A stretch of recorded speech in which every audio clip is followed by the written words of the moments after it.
Good evening, good afternoon, good morning to everyone who's around the world, or the few people that are around the world. This is your boy Apollos Christian Apologetics, and today I'm joined by my friends Amalgalogos, Johnny Apologetics, David Pallmann, my debate partner, and the Lamb Apologetics. How are you all doing?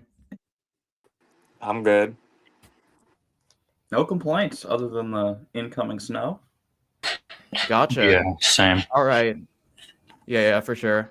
Even down here in the south, it's uh, definitely cold for this time of the year. So, but in any case, what did we guys just do over on Monday a while ago? Do you guys care to explain that? Well, it seems you and I had a debate. Well, not much of interest happened for me besides the debate, to be honest.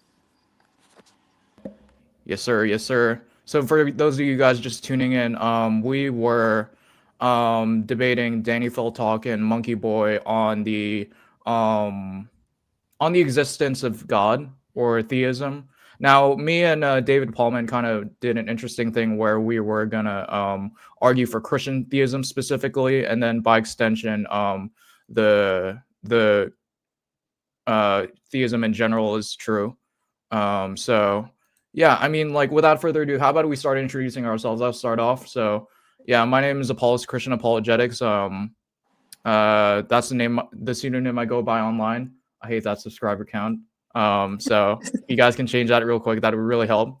But yeah, I like to call myself an apologetics research channel. I try to probe as many different ideas as possible, and try to come up with novel ways of argumentation. So, here are some of my featured research videos, like the Galilean crisis as an explanation to failed Jesus apocalypticism. Just basically this idea that Jesus had a change in rhetoric with response to um, uh, his Jewish opponents, in insofar that at first he was more talking about ethical teachings and that the kingdom of God was going to come really soon, but then later on he understood that he had to suffer and die and submit his will to the Father, and um, basically had a change in perspective in his human nature. And then I also have like some videos on scholarly consensus and where it comes from. This one is about taking the 10% literacy rate and actually turning it all over on its head, and actually shows that the gospel writers are probably who they are. And yeah, like why guards were actually at the tomb of Jesus. This one is about the Galilean crisis. This one is about the alien hypothesis that I did a while back, where I brought in a lot of my recursive perspective taking research for this debate and expounded on it. But yeah, next up we have David Pallmann from Faith Because of a Reason. David, could you care to introduce yourself and a little bit of what you're doing with your current projects? Yeah, sure. So in the YouTube space, people know me as Faith Because of Reason. My channel typically focuses on sort of historical apologetics, and sometimes we wade into more philosophical issues, criticizing presuppositional apologetics, and well, sometimes some systematic theology. So delving into particularly like Calvinism, Arminianism issues, particularly back in the day. Most recently, I've taken kind of a departure from my typical content, and I've been discussing the history of the Crusades and kind of myth busting a lot of popular misperceptions of them that a lot of new atheists and Muslims will use as objections to Christianity, because supposedly the Crusades were so bad, and so I kind of argue actually they were kind of based.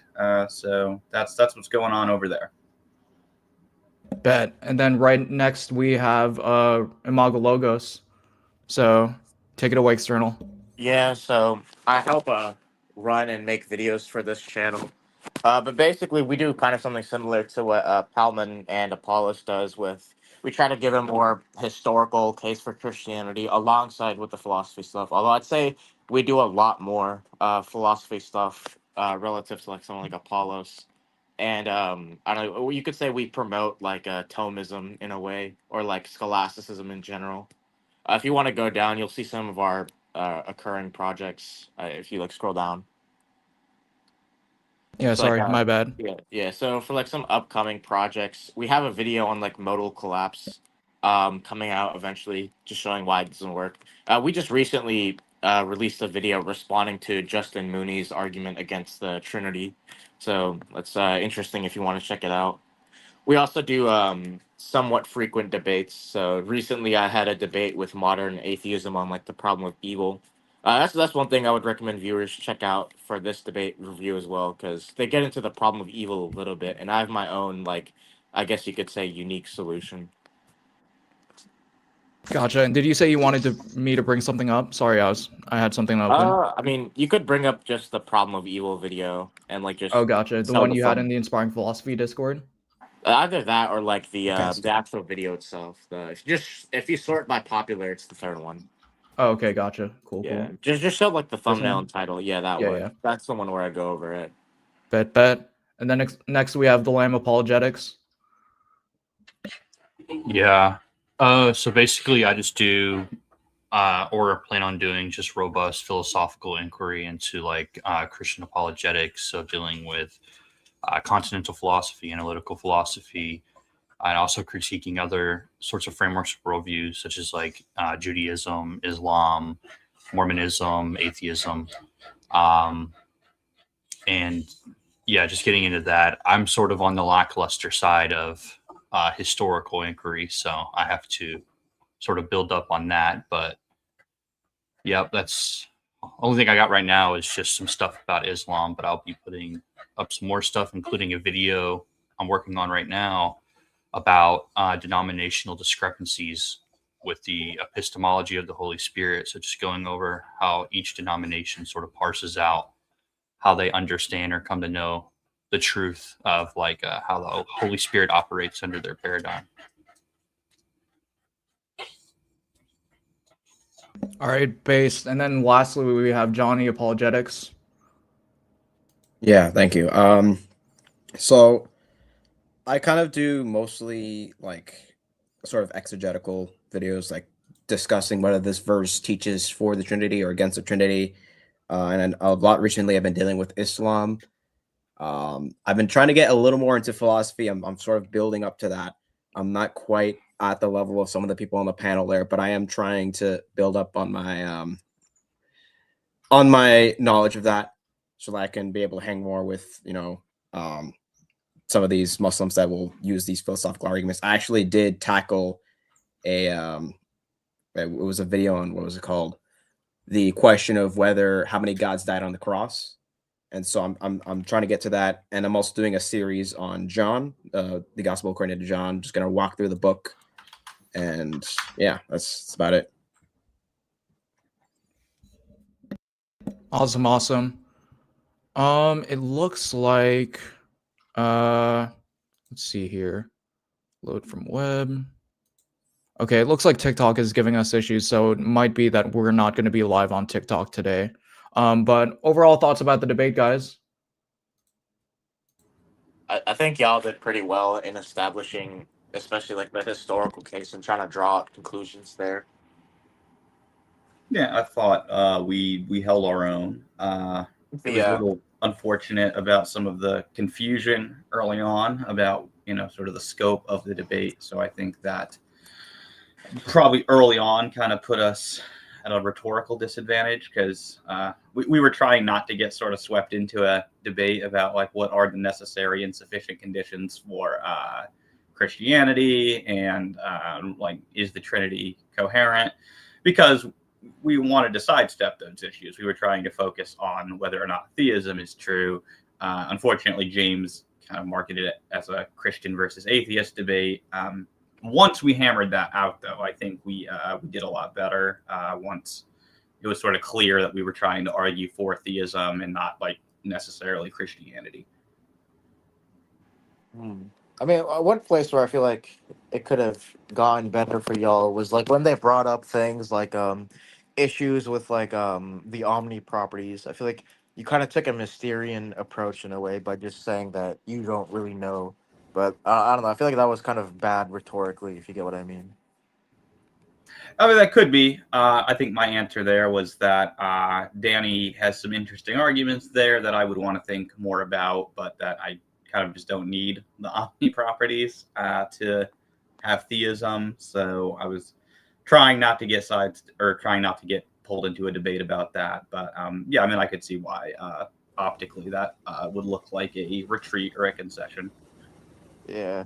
Although I'm surprised they didn't really press you on that, because so like when you said that like the Trinity isn't needed for Christianity, or like the omni properties aren't needed, I if I was in their position, I would have definitely pressed you on that, because I don't know, I feel like you could argue that the traditional definition of theism is going to imply something like classical theism, and so if you're defending that, that would kind of commit you to it.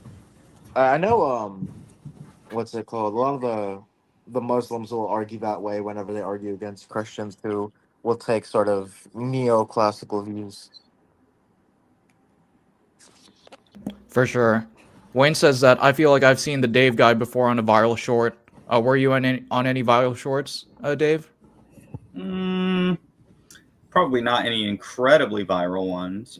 There's been a couple ones that have gone slightly more popular than usual, but I don't know of any that I've been on that have been like super viral. Gotcha. Well, maybe you look like someone who went viral, but yeah, I don't know. Feel free to clarify, Wayne. And then Master Miller says, I agree that arguing for theism is like the first step, then builds into Christianity I mean, what did the resurrection as a whole. prove? Wouldn't the resurrection just prove Christianity as a whole if you do it like argue it properly, especially if you're doing like a maximal case? Yeah, for To sure. me, yeah, to me it seems that you can knock out both theism and Christianity as being true with like one argument. I don't know if it's quite that simple when you're dealing with someone like Danny, who is going to want to argue that something like the incarnation or the Trinity are incoherent, and those are, necessary for Christianity. So, like, theoretically, you could have a case where the resurrection occurred, but that also, the doctrine of the Trinity is incoherent, in which case you wouldn't have established Orthodox Christianity. You would have established some like aberrant heretical version of Christianity, which I was fine with doing for the sake of that debate, because again, originally it was supposed to be, does God exist, not is Christianity true? So I didn't really want to get sucked into debates about the coherence of the Trinity. Yeah, that's fair. I could definitely see that, because even if it's like a heretical form of Christianity, that's still closer to like orthodoxy than to atheism anyway. So, and it's I still feel like theism. It's fundamentally, it's still a type of theism, and that was what I was trying to establish.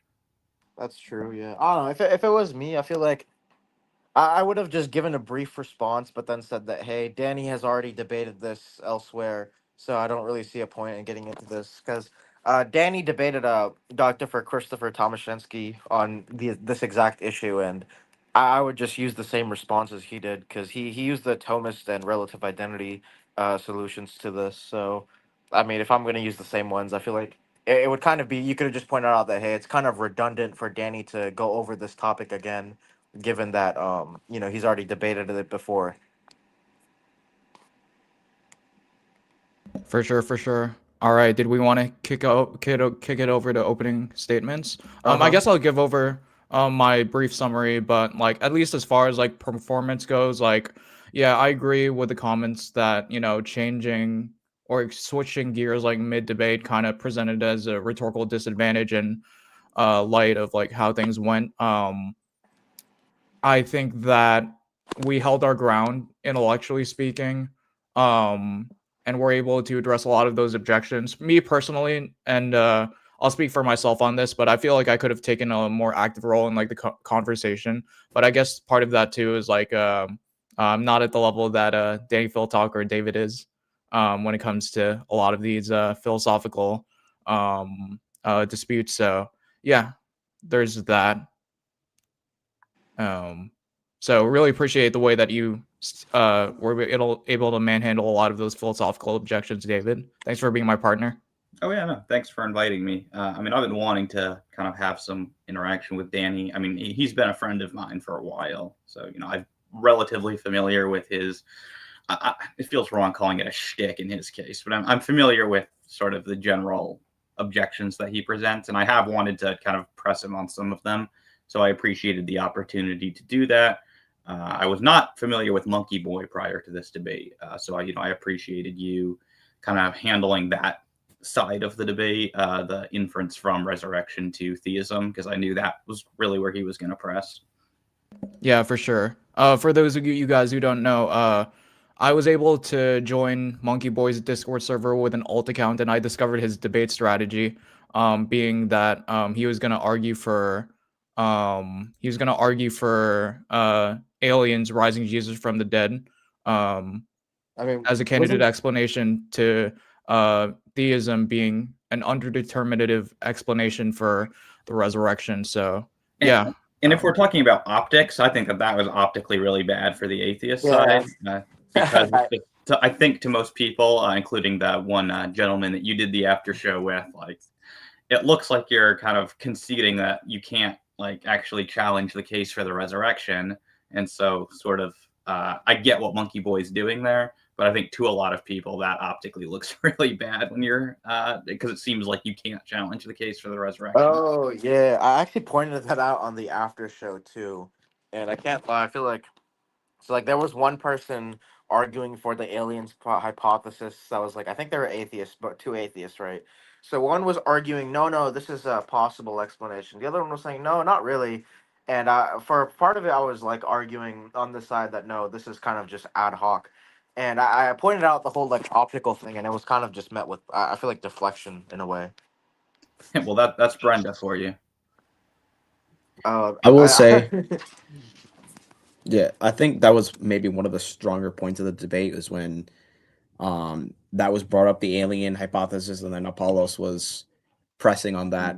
And like you could tell he was prepared. He like Monkey Boy would say, well, what about this? And then he just, well, here's my slide here. You know, he just like has everything ready, right? Yeah, If I remember correctly, someone in the Discord was like, why is he using ChatGPT? I feel like if you just like, I feel like you have to change the wording a bit and make it like more appeasing rhetorically in a way. Yeah, for sure. And like, best way around it. so when I first did my first debate on modern day debate, and even like my debate on myth vision, I got this idea of like having primed objections or having pre-written responses to objections, like from William Lane Craig and Richard Carrier. Funny enough, because like I've seen a couple of their debates. They're really old debates where they'd be like, "Oh yeah, I know that objection. All right, bring up slide 375 or something like that." And I thought that was like super like rhetorically powerful, at least the way they did it.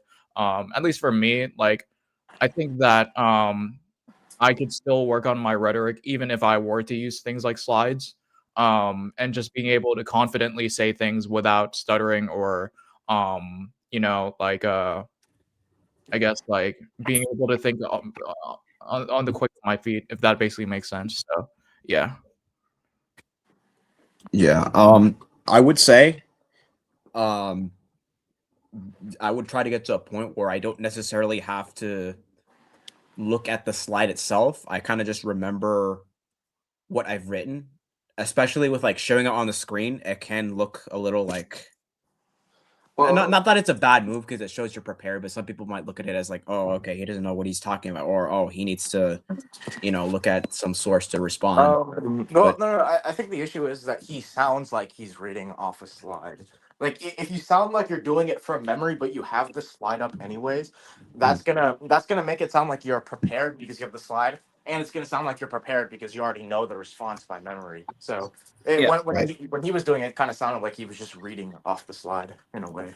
Yeah, and you just don't want your interlocutor to feel like you're kind of giving them canned responses. You want them to feel like you're having a conversation with them as well. So not that you can't, have pre-prepared material or slides. Yeah, but I feel like this is just kind of getting into the rhetoric. I mean, if y'all want to talk about the substance, you want to go to like the thing with we'll bring up the slides right after we do the opening statement. Yeah. And then Truth Matters from S.J. Thomason says, good day. For those of you guys who don't know, S.J. was actually reviewing our same debate like a couple minutes ago. And I briefly hopped on. Originally, it was scheduled at the same time we were going to go live, but she was really kind enough to change it to be earlier so that our streams wouldn't overlap. So really appreciate that, SJ. Nice. And likewise, you're also free to come up if you want on the panel. Yeah, that'd be cool. Yeah, as a matter of fact, let me go ahead and put that in the YouTube. Let me just change it to that. Post comment. That's if you have time, SJ. No pressure either way. But here's the StreamYard.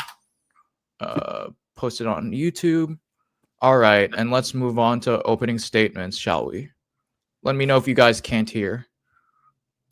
Myself will be presenting for theism is historical in nature, and if successful, indicates not just that theism is true, but that Christian theism is true. Before I present the argument, let me give some brief definitions, particularly what I take God to be, so as to preemptively stave off any irrelevant arguments. For the purposes of this debate, I will take God to be an incorporeal mind with power and knowledge that far exceeds. Can you hear? Can you guys just hear just fine? Yeah, I can hear. You can Yeah. hear it's a little. I think you have it being played a little bit faster, which Yeah, I it's at get. 2 times. You might want to do 1.5 times. Yeah, because Okay, I was gotcha. already speaking really fast to try to get through all the material without eating too much into your time. Gotcha. All right. Yeah, no worries. I'll put it at 1.5. Capabilities of human beings and who created all physical things. I should just briefly note that although I have defined God as being incorporeal, this is meant to denote God's natural state, absent any volition on his part, rather than an immutable characteristic. And I only mention this because our argument for theism will require that God can assume bodily form. So without further ado, here's the argument for God's existence. It's a little bit long, but try to keep up. Premise 1, there is testimony saying that Jesus was resurrected, by which I'm referring to the 4 Gospels. Premise 2, this testimony comes from eyewitnesses. Premise 3, there are only 3 logical possibilities with respect to eyewitness testimony. It is true, it is deliberately false, or it is honestly mistaken. The testimony for the resurrection of Jesus is not deliberately false. The testimony for the resurrection of Jesus is not honestly mistaken. Therefore, the testimony for the resurrection of Jesus is true. If the testimony for the resurrection of Jesus is true, then Jesus was resurrected. Therefore, Jesus was resurrected. If Jesus was resurrected, the Christian God very probably exists. In conclusion, therefore, the Christian God very probably exists. So premise 1 seems fairly indisputable. Surely no one doubts that the 4 Gospels do claim that Jesus rose from the dead, regardless of how they judge the truth of that claim. Premise 3 should also be fairly uncontroversial. After all, there are only 2 possibilities when it comes to the truth of any proposition. It's either true or it's false. And if it's false, then it can only be intentionally false or unintentionally false. Hence, the 3rd premise expresses a true dichotomy. Premise 7 is a tautology and is therefore true by definition, and premises 6, 8, and 10 follow deductively from the preceding premises. Hence, the controversial premises are going to be premises 2, 4, 5, and 9. My assumption is that, unlike most skeptics, Danny and MonkeyBoy are not actually going to be interested in fighting us on premises 2, 4, and 5. I suspect that they would rather fight about premise 9. I'll leave the defense of premise 9 to Apollos in his opening statement. However, for the sake of the audience, and in case Danny or MonkeyBoy do want to fight us on any of the other vulnerable premises, I will offer a brief defense of them now. Premise 2 asserts that the testimony comes from eyewitnesses. This should not be taken to necessarily mean that all of the Gospels come to us directly from eyewitnesses, since we do not believe that Mark and Luke come directly from eyewitnesses. However, as I will explain momentarily, we do believe that the information within them derives secondhand from eyewitnesses, as church tradition links Mark to Peter, and Luke explicitly tells us that his information comes from eyewitnesses. Premise 2 is controversial because most biblical scholars do not actually agree that the Gospels were actually authored by Matthew, Mark, Luke, and John, yet the evidence for the traditional authorship of the Gospels is compelling. We might bunch it into 3 broad categories: manuscript evidence, internal evidence, and external evidence. The manuscripts are virtually unanimous in their attribution of the Gospels to their traditional authors. No anonymous copies exist. Matthew's unique material mentions specific coins more than the others, which is more expected on the hypothesis that he was a tax collector. Luke identifies himself with Paul in Acts and the various we passages. Mark spotlights Peter more than the other Gospels, which would be expected if he were writing for Peter, as the external evidence consistently says. And John explicitly identifies the author as an eyewitness in chapter 21, verse 24. Lastly, the external sources are in near unanimous agreement about the traditional authors. The most significant of these is Papias of Hierapolis, who may have been writing in the late 1st century, the very same decade as the Gospel of John. He also appears to have been a disciple of John himself, and so he'd be ideally placed to know who wrote that Gospel. All in all, the evidence for the second premise is considerable. Premise 4 says that the testimony for the resurrection is not deliberately false. This is justified by the intense persecution that the apostles experienced for their belief in the resurrection. We have pretty good evidence that the Jews were persecuting the apostles from the very inception of the church. And thanks to Tacitus, we know that the Romans began persecuting the Christians quite harshly in the early to mid-60s. The Neronian persecution claimed the lives of at least Peter and Paul, who, according to Clement of Rome, both died as martyrs. Given that one of the strongest human desires is self-preservation, it appears highly unlikely that the disciples were deliberately lying about the resurrection. That brings us to the 5th premise, which says that the apostles' testimony is not honestly mistaken. The best option open to the skeptic of this premise is to say that the disciples were suffering from brief hallucinations, but the problems with this explanation are legion, ranging from the fact that the disciples claim to touch Jesus, even though tactile hallucinations are incredibly rare, to its inability to account for the empty tomb. That must be granted if we accept that the testimony is honestly mistaken. Much more can be said in defense of each premise. I'm happy to dig into that if Danny and MonkeyBoy want to, but as I said, from what I've seen of them in the past, I'm doubtful that they will actually even want to challenge us on the first 8 premises. They're most likely just going to grant the reality of Jesus rising from the dead for the sake of argument, and then challenge the inference from here to theism. So that brings us to premise 9, but since I've exhausted my time, I'll turn it over to Apollos to defend this premise. Thank you all.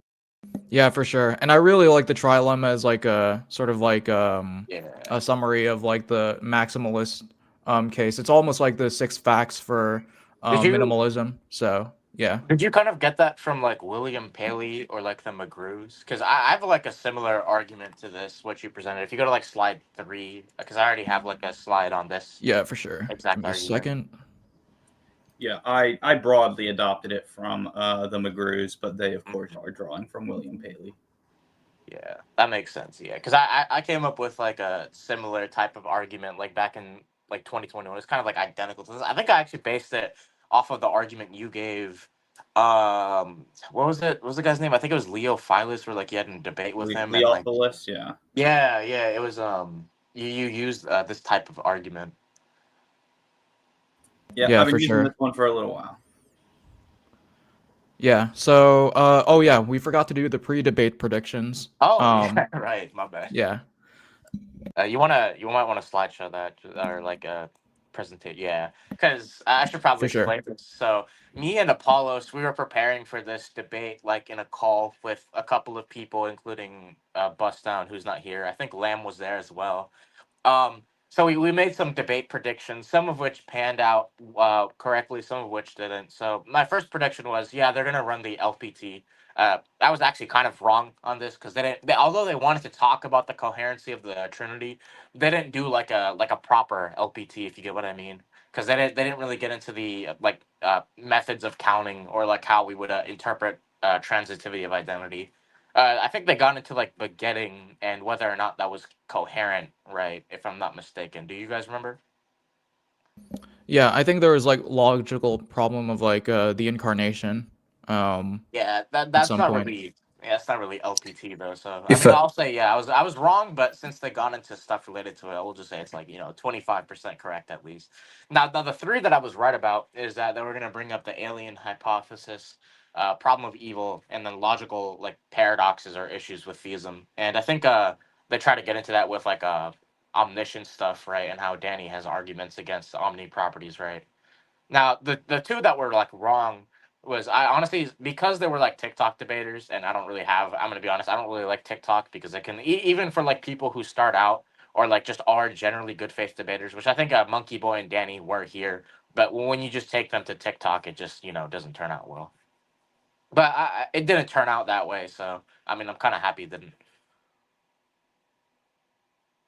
Yeah, for sure. And like I can't speak for like how Danny or Monkey Boy treat like other people on like their platforms. Like I know that Danny had an issue with inspiring philosophy at one point with the LPT, and then he also is really famous about that Jordan Peterson clip saying that he's nothing. But at least in my interactions with him, he's totally chill. So yeah, no problem there for me. Yeah, Danny's someone who kind of meet his interlocutors' energy generally. So kind of if you show him that you're going to be good faith with him, he will generally be good faith with you. At least that's been my experience with Danny. Yeah, that sounds fair. For sure. All right, I'm wondering. Yeah. Okay. So yeah, this is like the argument that like you'll see like thrown around in like the Amago Logos Discord like every other Thursday or something. It's basically the same as Pallmann's argument, if you will. Gotcha. Mm-hmm. I've almost never seen a TikTok debate that's ever been civil. Ain't that the truth? Yeah, after this slide, it's just the alien stuff. You might want to play your opening, and then we can get into your slides or the slides I made about your stuff. Yeah, for sure. Let me bring that up here real quick. Remove. Stop screen. Share screen. Okay, let's do this. Thank you, David. And let me just share my screen real quick and let me know if you guys can see it just fine. You got it. Share. Can you guys see that? Actually, did we want to share my slides instead? Because I just realized that the out modern day debate, like my slides were cut off. So I mean, yeah, it's probably better if you just share it directly, since we can see it better. Okay. Yeah, it looks like some of the text is cut off, some of it's not. But anyway, we'll see. Now we can. Yes. Okay, sweet.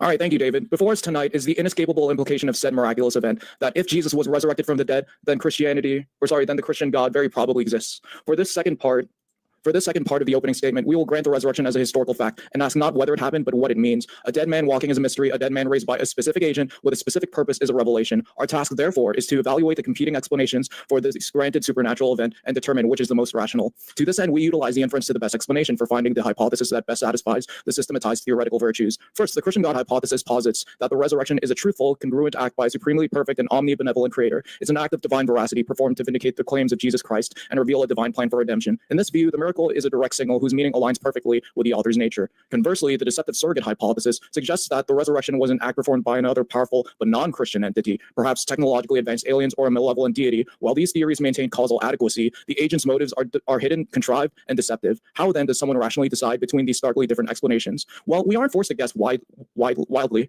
We can adjudicate between these claims with a powerful tool that analyzes the inherent structural differences between telling the truth and perpetrating a lie. Henceforth, my current original research on recursive perspective taking or recursive social inferences. For those of you unfamiliar, several academic fields support the conclusion that truth-telling is a natural, quote-unquote, system one equilibrium or baseline state of communication. Deception, by contrast, is a cognitively expensive parasitic operation that increases the cognitive entropy of a system, what we can colloquially call the tax of a lie. While simple or habitual lies can be cheap, deliberate, sustained deception is generally more complex and fragile than plain truth-telling. Deception requires both system one and system two thinking. One maintains an accurate world model, while two simulates and manages a target's beliefs, updating both as the interaction unfolds. This dual maintenance, along with response inhibition, consistency monitoring, and impression management, increases needed complexity. Applying this principle tips the scales dramatically. The Christian God's motive, love and redemption, and the signal, the resurrection, are perfectly aligned and simple. It requires no hidden variables or contrived secondary plots. The act is a direct expression of the agent's nature. The deceptive surrogate hypothesis, however, pays a heavy complexity tax. A hypothesis is ad hoc when you invent new details unevidenced by the phenomena, like extraterrestrial pranksters in 30 CE, just to make your theory fit the facts. This is precisely what a surrogate hypothesis does. To propose it, one must add numerous layers, not evidently mapping to the claims of Jesus Christ, the existence of these beings, their presence on Earth, their resurrection technology, and a convoluted deceptive motive for this one-time spectacle. So if we grant the historicity of the resurrection, we are left with a clear choice, a simple, coherent explanation on one hand, and a set of complex, ad hoc, and incoherent explanations on the other. The Christian God hypothesis explains all the historical data with a single truthful agent whose motive is inherent to his nature. The alternatives require us to embrace a radical and non-parsimonious conspiracy to believe in unevidenced multi-layered plots by aliens or foreign deities. The intellectual cost of such a position is immense. The resurrection, therefore, is not an unsolvable mystery. It is a signal with a clear return address. So, if Jesus rose from the dead, the most rational conclusion is that the God of Christianity exists. I yield the rest of my time. Thank you. All right. Yeah, and for those of you guys in the audience, what's up, Modern Atheism? He also says hi to you, David. But Juan. Yeah, but like I guess like the most layman's terms kind of like descriptor that I could use to basically summarize the whole recursive perspective taking argument is that so you have your agent, he does something because so like God rose Jesus from the dead. He does that because God exists. Aliens rose Jesus from the dead to give the impression that God exists, when in fact God doesn't exist, and in fact something else exists, like aliens. So like, even though we do have examples, and this kind of gets into really deep technicalities that I'm not even finished on when it comes to like my probative research, but generally speaking, lying requires K level 2 thinking. There is such a thing as like K level 0 lying, quote unquote, but that just basically means that whatever rose Jesus from the dead is like an unknown natural law, and that's really highly unlikely given like all of the different data points we have connecting to the type of agent that rose Jesus from the dead. And it also fails to account for things like counterfactuals. It doesn't seem to apply in any other scenario other than this one. So it seems like a personal explanation instead of a law-like explanation is warranted, and so on and so forth. But hopefully that clarifies in terms of what the whole recursive social inference model is. All right. If I may. Yeah, for sure. I don't know if this is completely analogous, but it sort of sounds like, when people make those crazy historical claims like, oh, Constantine invented the Trinity or something along those lines, and then you ask them for the evidence and they'll say something along the lines of, oh, well, I don't have it. Vatican hid it, but it's there.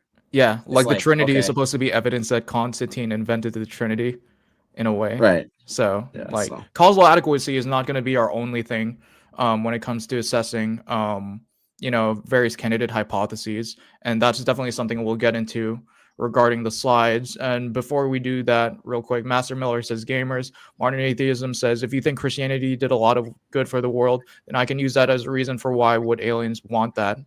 Wait, what? Let me see. If you think Christianity did a lot of good for the world, then I can use that as a reason for why would aliens want that. I don't know if I understand this. I actually have a slide that's going to engage with this sort of reasoning when we get into the alien hypothesis. So if you Gotcha. stick around, you can see. Yeah, I'm not why sure that would be exactly what it's trying to say, but yeah, and then S.J. Well, Thomason. Yeah. I think I know what he's trying to say. So he's saying that like we're trying to look for like a motive as to why aliens would like resurrect Jesus from the dead, because as it stands on its own, there's not really a motive for them to do anything. So that's kind of like it's a very questionable hypothesis in that way.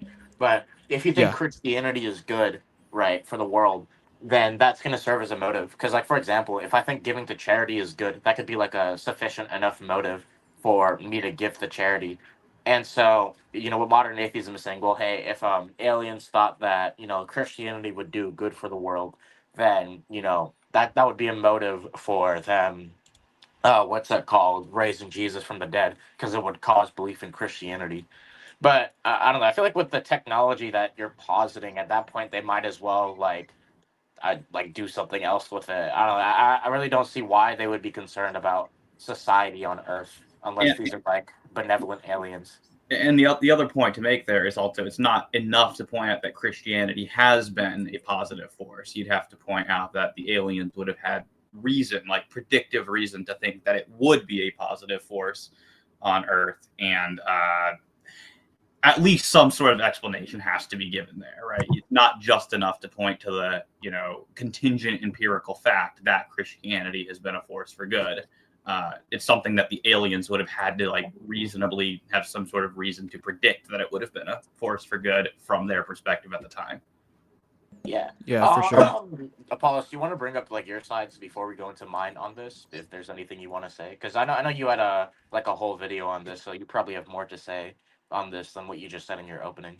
Yeah, for sure. So like in terms of like my slides here, a lot of them were just like ready. What do you call it? They were like Ready slides. responses. Yeah, they were ready responses to objections that I would anticipate in the debate. So let me just share my entire screen over there. So like I could I'll say give something really quick while you find that. Yeah. I would also say with the alien hypothesis, like you also have to take into account all the information because we're looking for the best explanation that accounts for the evidence. So, for example, if there's a king that went in and invaded a nation, and I say, well, he did that because he just hates those people, but he's on good terms with those nations. Like I can't make that hypothesis because it doesn't reconcile with the information we have. If he's on good terms with the people of that nation, then I can't say, well, it's because he hates them. Maybe it's because if he wants more power, whatever it may be. I have to make an explanation that accounts for all of the information we have, and that's how you do history. Well, yeah, history is ultimately probabilistic, so you're gonna have multiple explanations, which could technically explain the data, but you just have to figure out which one is the best explanation. But yeah, Paulus, I see you have your slides, so you might want to just take it away. Yeah, for sure. So like I have like some my opening statements over here, and then what I consider to be like the top 15 objections to like the RSI model. And there's more details to that in my video, but this one has to do with like Nash equilibrium as it's signaled in like microeconomics. To be fair, like I doubt they would have even gotten into these. Like, oh yeah, how do you know that the simplicity is bounded by this K level kind of reasoning? But in any case, like yeah, I have stuff on like how do we know that there is even a Nash equilibrium for a particular game theoretic or decision theoretic situation. So some indications for that include things like common knowledge. So like it's a public miracle. Things like coordination, not detective work, so on and so forth. And then I even give some analogies. Skeptical theism, I think, was probably the number one objection. Like, we were just too limited to judge what God would do or wouldn't do. And and I also had like a reply to that as well.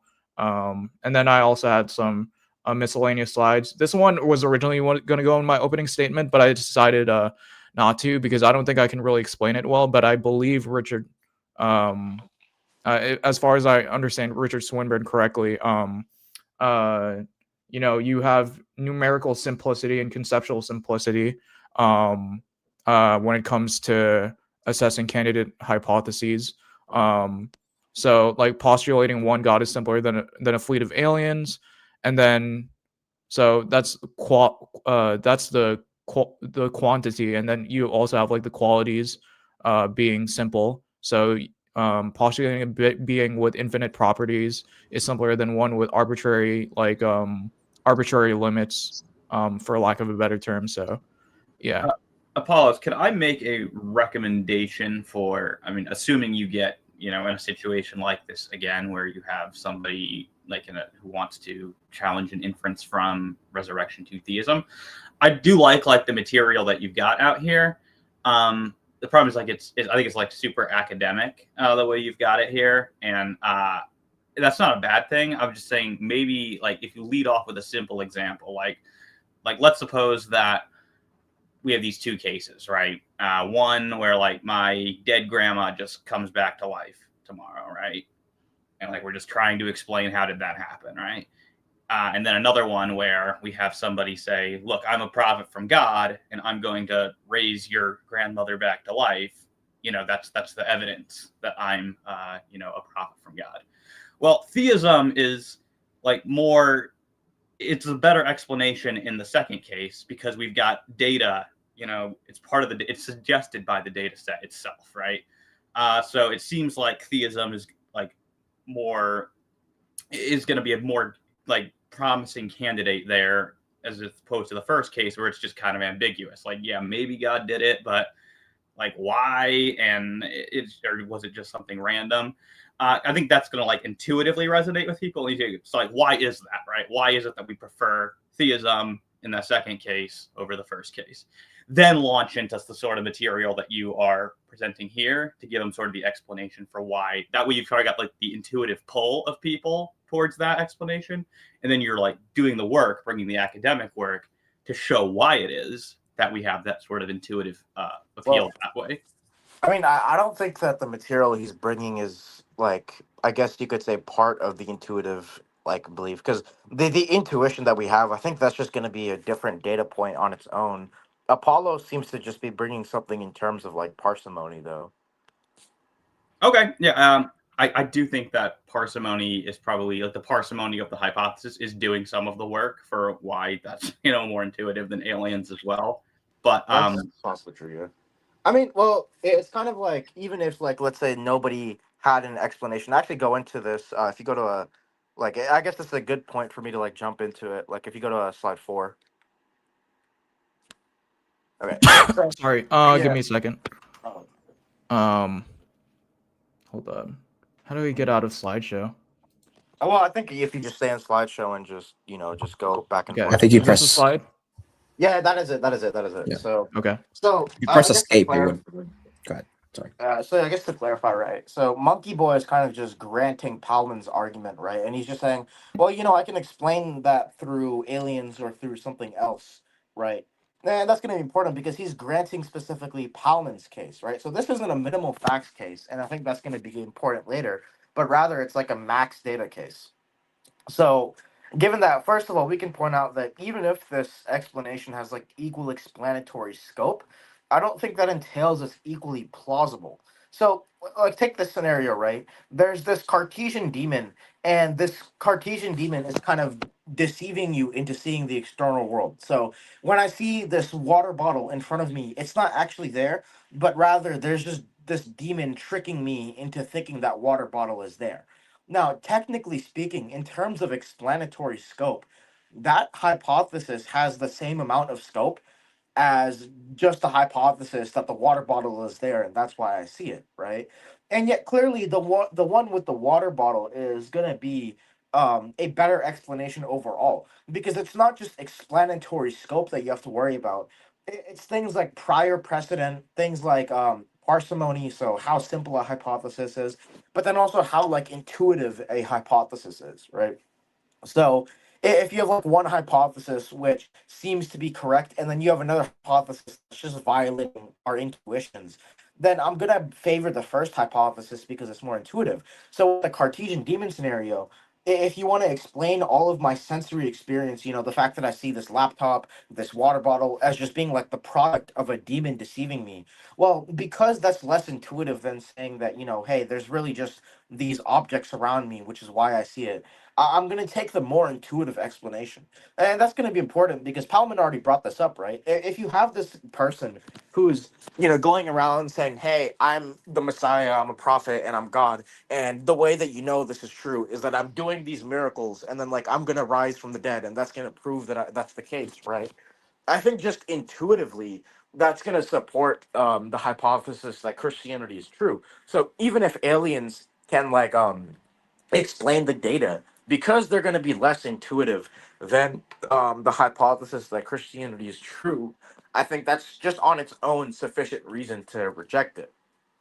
I mean, to give an analogy, right? It would kind of be like, imagine yourself, you're like in the shoes of Peter, to say, right? And you're seeing this guy from Galilee who is kind of like, or this guy going around in Galilee who's just like healing people, walking on water, doing like the most miraculous things you've ever heard about in your entire life, right? And then he says, "Oh yeah, well, how am I doing this? Well, it's because I'm God." Well, I think if any reasonable person was like in the shoes of Peter, to say the least, they would say, yeah, he's probably God. And I think that has intuitive backing. So to me, that on its own would be enough to like prove Christianity is true. Obviously, assuming that the miracles happened. But to give a second point, right? And we kind of got into this as well. So God is going to be a less complicated explanation, whereas aliens are going to be way more complicated. So Apollos got into this with the whole like recursive stuff with how I think his argument is basically that positing a lie is going to be just in general less parsimonious psychologically than positing that this person is just telling the truth, right?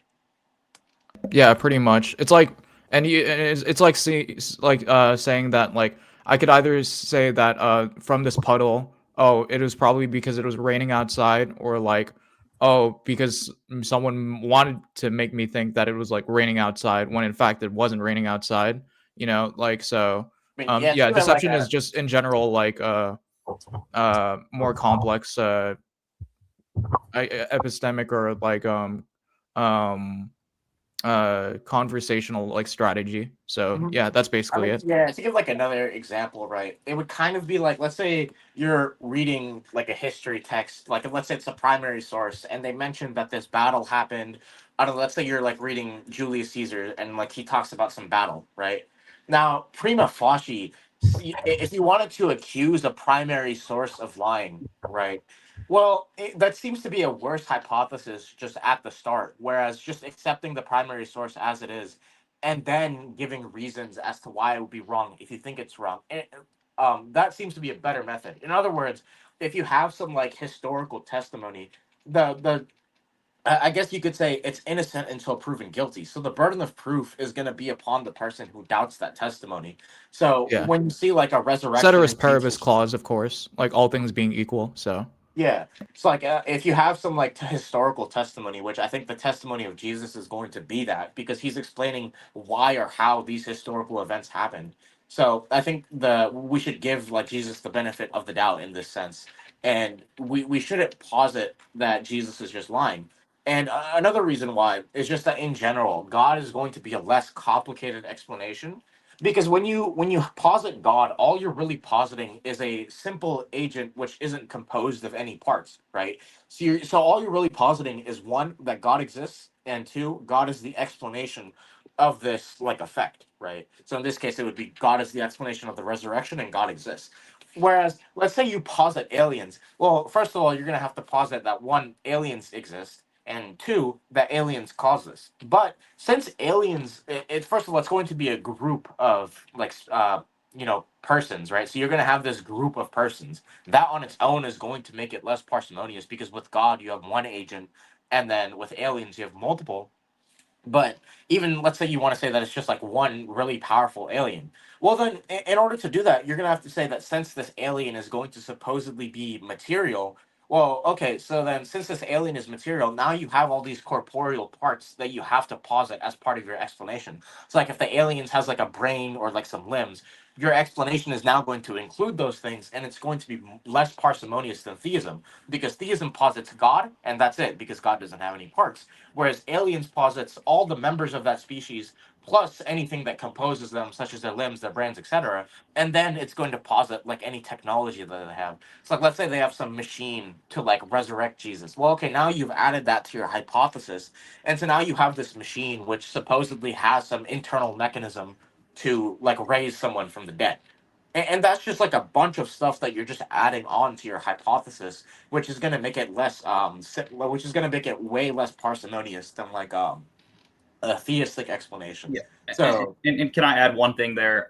It's really worth pointing out that the aliens having like the aliens' bodies is really superfluous to this hypothesis, because like the aliens don't need physical bodies to be doing anything in this, right? Whatever means by which they raised Jesus from the dead on this hypothesis isn't making any direct reference to their physical bodies. So that really is like an unnecessary part of the hypothesis. That's like just tacked on there as unnecessary complexity.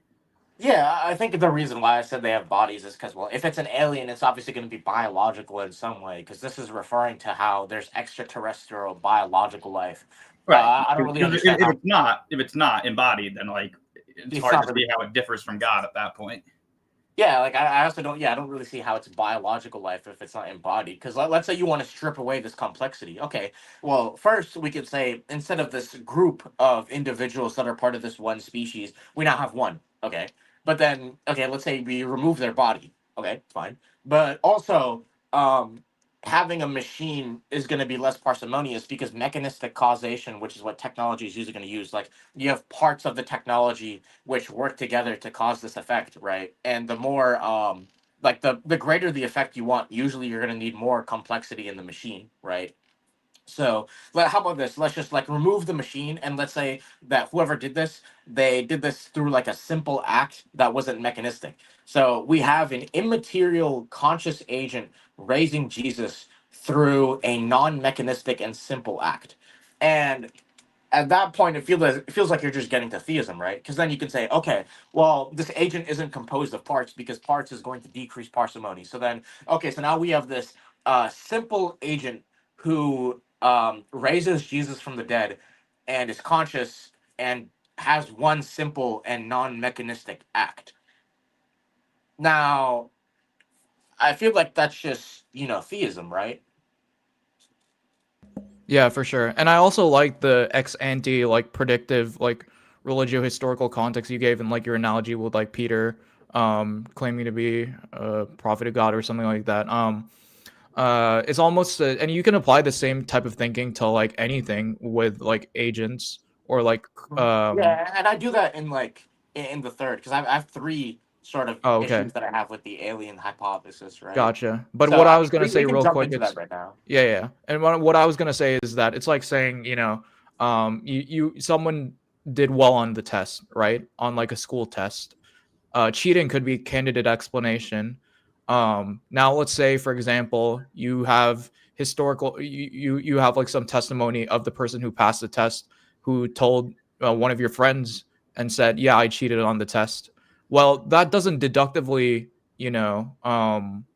like connect to him getting it from, getting his abilities to pass the test from cheating, but it's still a more predicted point under the hypothesis that he did cheat on the test. Can I make one further point here? Yeah. I think rhetorically too, and this is probably something I kind of wish I had the opportunity to do this in the debate. I would have liked to ask MonkeyBoy, like, is there anything in principle like Jesus could have done to justify like the proposition that he was God, like by your own sort of like methodology that you're employing here, because Mhm. if your criteria, like his criteria basically seems to be that Jesus has to do something that will like logically entail that he is God. And there's no way to do that for like, you know, any sort of empirical act that Jesus might do. There's never going to be there's never going to be any way for him to do that in a way that's going to deductively entail that he is God. And so that just seems wrong, right? It's like no matter what Jesus would do, like no matter what act he would do to like be like, you want to know that I'm God? Like I'll do whatever you want. And like, no, anything I want is never going to be enough to rule out aliens. It seems like something is very wrong with your methodology at that point. Sorry, go ahead. Yeah, what I was gonna say is like anything Jesus could do, you could say, yeah, well, you know, aliens did it, or maybe the Cartesian demon did it. Like anything Jesus could do at that point just wouldn't be like epistemically relevant in this case. Like that like at an intuitive point, that just seems wrong. And if you, You cut out external. I think you muted yourself by accident. oh yeah, my bad.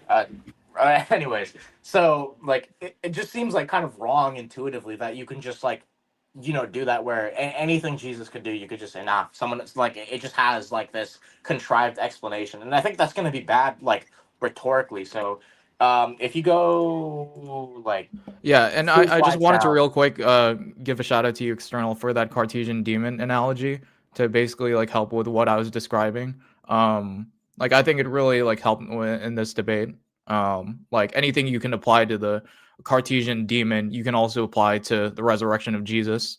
So they're kind of caught in like a dilemma by saying, okay, you can say that the resurrection is underdeterminative, and then also say the Cartesian demon scenario is underdeterminative, in which case you're like skeptical about literally everything.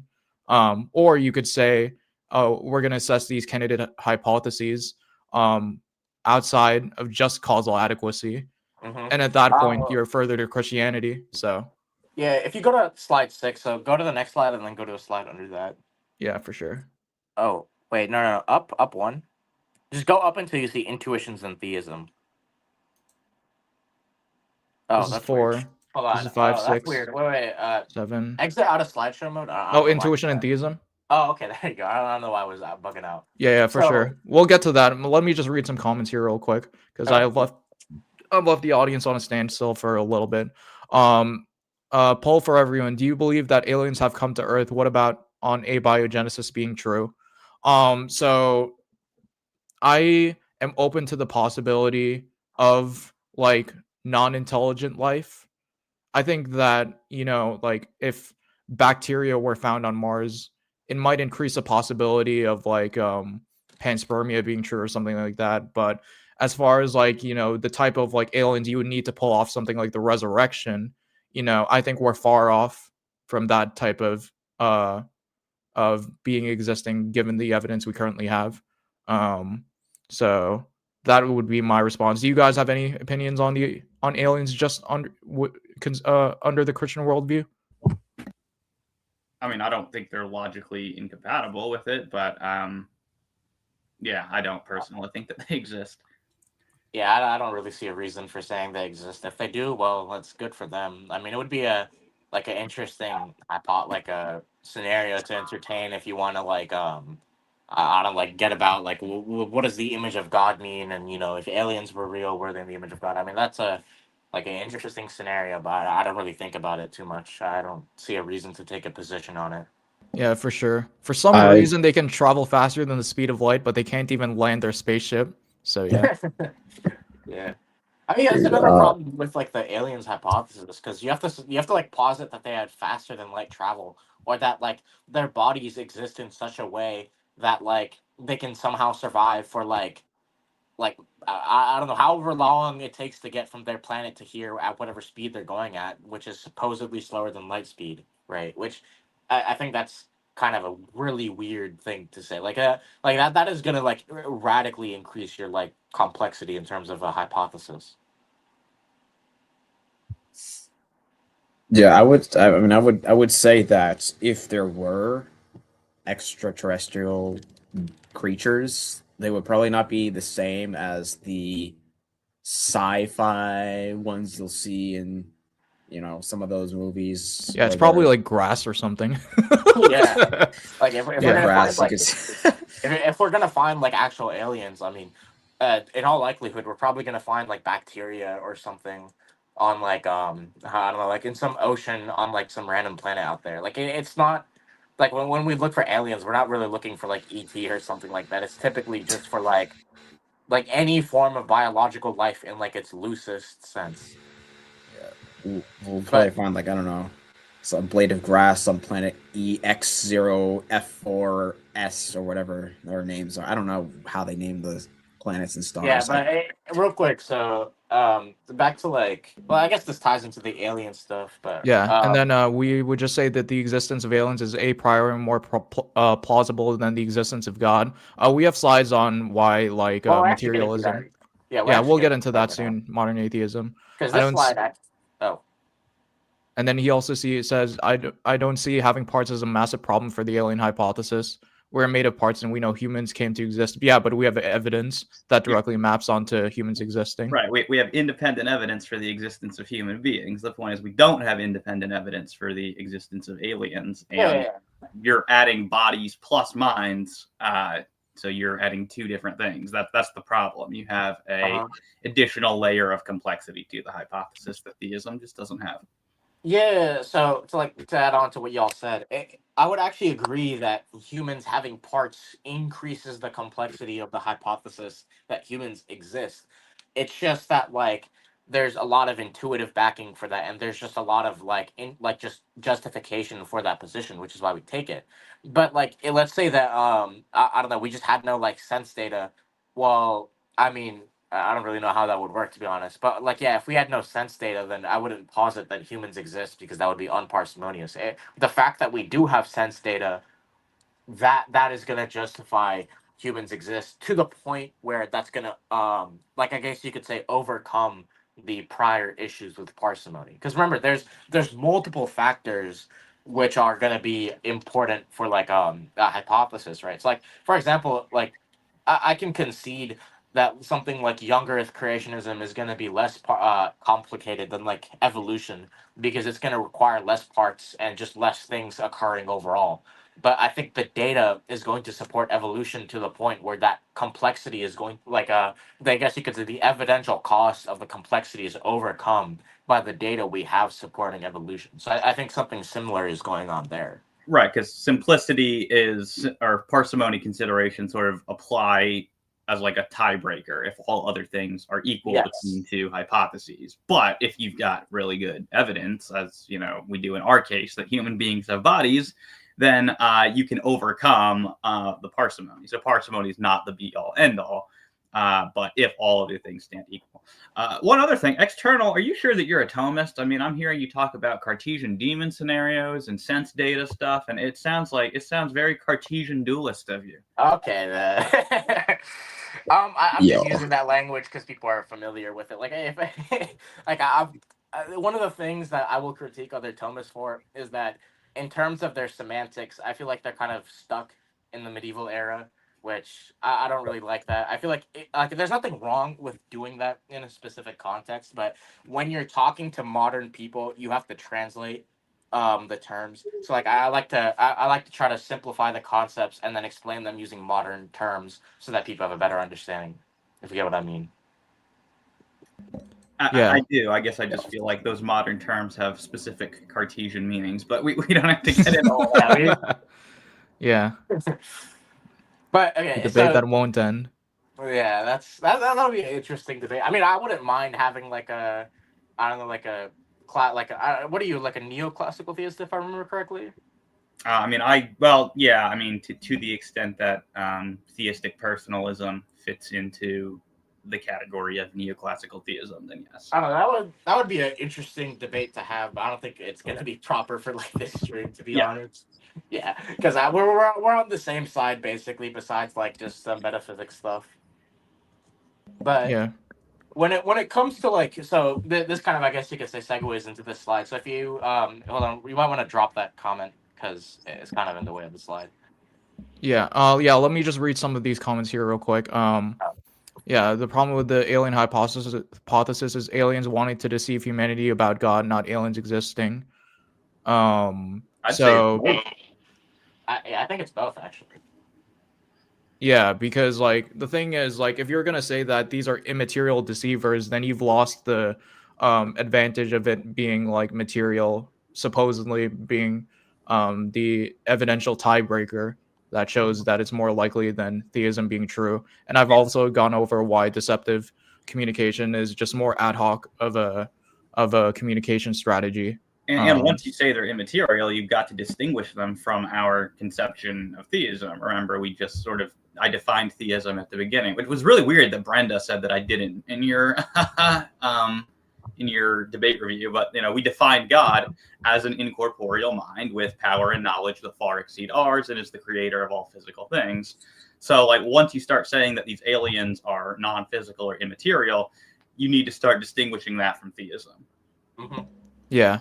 And then Master Miller says, I don't know if he's joking or if he's serious, but he says that a lot of these aliens reports contain religio-historical context, basically. But the thing is, like, with the alien hypothesis with respect to Jesus' resurrection, we're already considering Jesus' resurrection as an established fact, whereas with the alien abductions, we don't consider that as an established fact. The evidence for it is really poor. Buddha, Johnny Muhammad, and replies, Jesus. I'm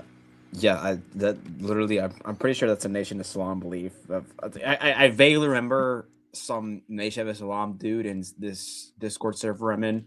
He's not there anymore, but he would talk about something about a freaking alien mothership. I don't know what the heck the details were. I think that's what it was. That it was like these these religious leaders in the ship, making some sort of syncretistic. I don't know. Don't ask me about it. I don't know. It's wild. yeah, for sure. All right, yeah. Finally, we can get to the slides external. Okay. So yeah. Yo, hold on, real quick. Clueless. I see what you're doing in the Discord, bro. Yo, why am I getting quote mined by Clueless? This is crazy. Look, But I'm just saying all you said was Thomas are stuck in the medieval era. bro. I'm gonna remember that. I need to pull this up. Watch out. Anyways, so like earlier we were kind of going a lot into intuition, right? But so like from an intuitive standpoint, I think theism is just more likely prima facie than like atheism. Whereas like aliens don't have that same factor in favor of their prior probability. And that might sound weird, but theism has actually been shown to be intuitive in like numerous studies. So since theism already has like a better like prior probability than atheism, whereas aliens don't have that same intuitive backing, this is just going to lead to the conclusion that aliens on its own is going to be worse than like a theistic explanation. So it seems that aliens have a lower prior probability than theism because theism already has a pretty high prior probability. If you add like, let's say, natural theology arguments, let's say you want to add like the first mover argument or something like that, or like a moral argument, then that's going to increase the prior probability relative to aliens as well. So that's going to be important here because when you combine that with the other stuff we said about how it's just in general, if you have a religious context and you're seeing these miracles, it's going to be intuitive that it's just a theistic explanation that's true. And if you combine that with this intuition and with the points we made about parsimony, I think that's going to really increase the probability that a theistic explanation is true, right? And like for the intuitive point about how a theistic explanation, specifically in a religious context, is going to be like intuitive. It's kind of like you often see atheists like conceding that, yeah, I would believe if like God revealed himself to me via a miracle. But if people say that, that kind of implies that like miracles have like, they count as evidence for theism relative to other hypotheses, right?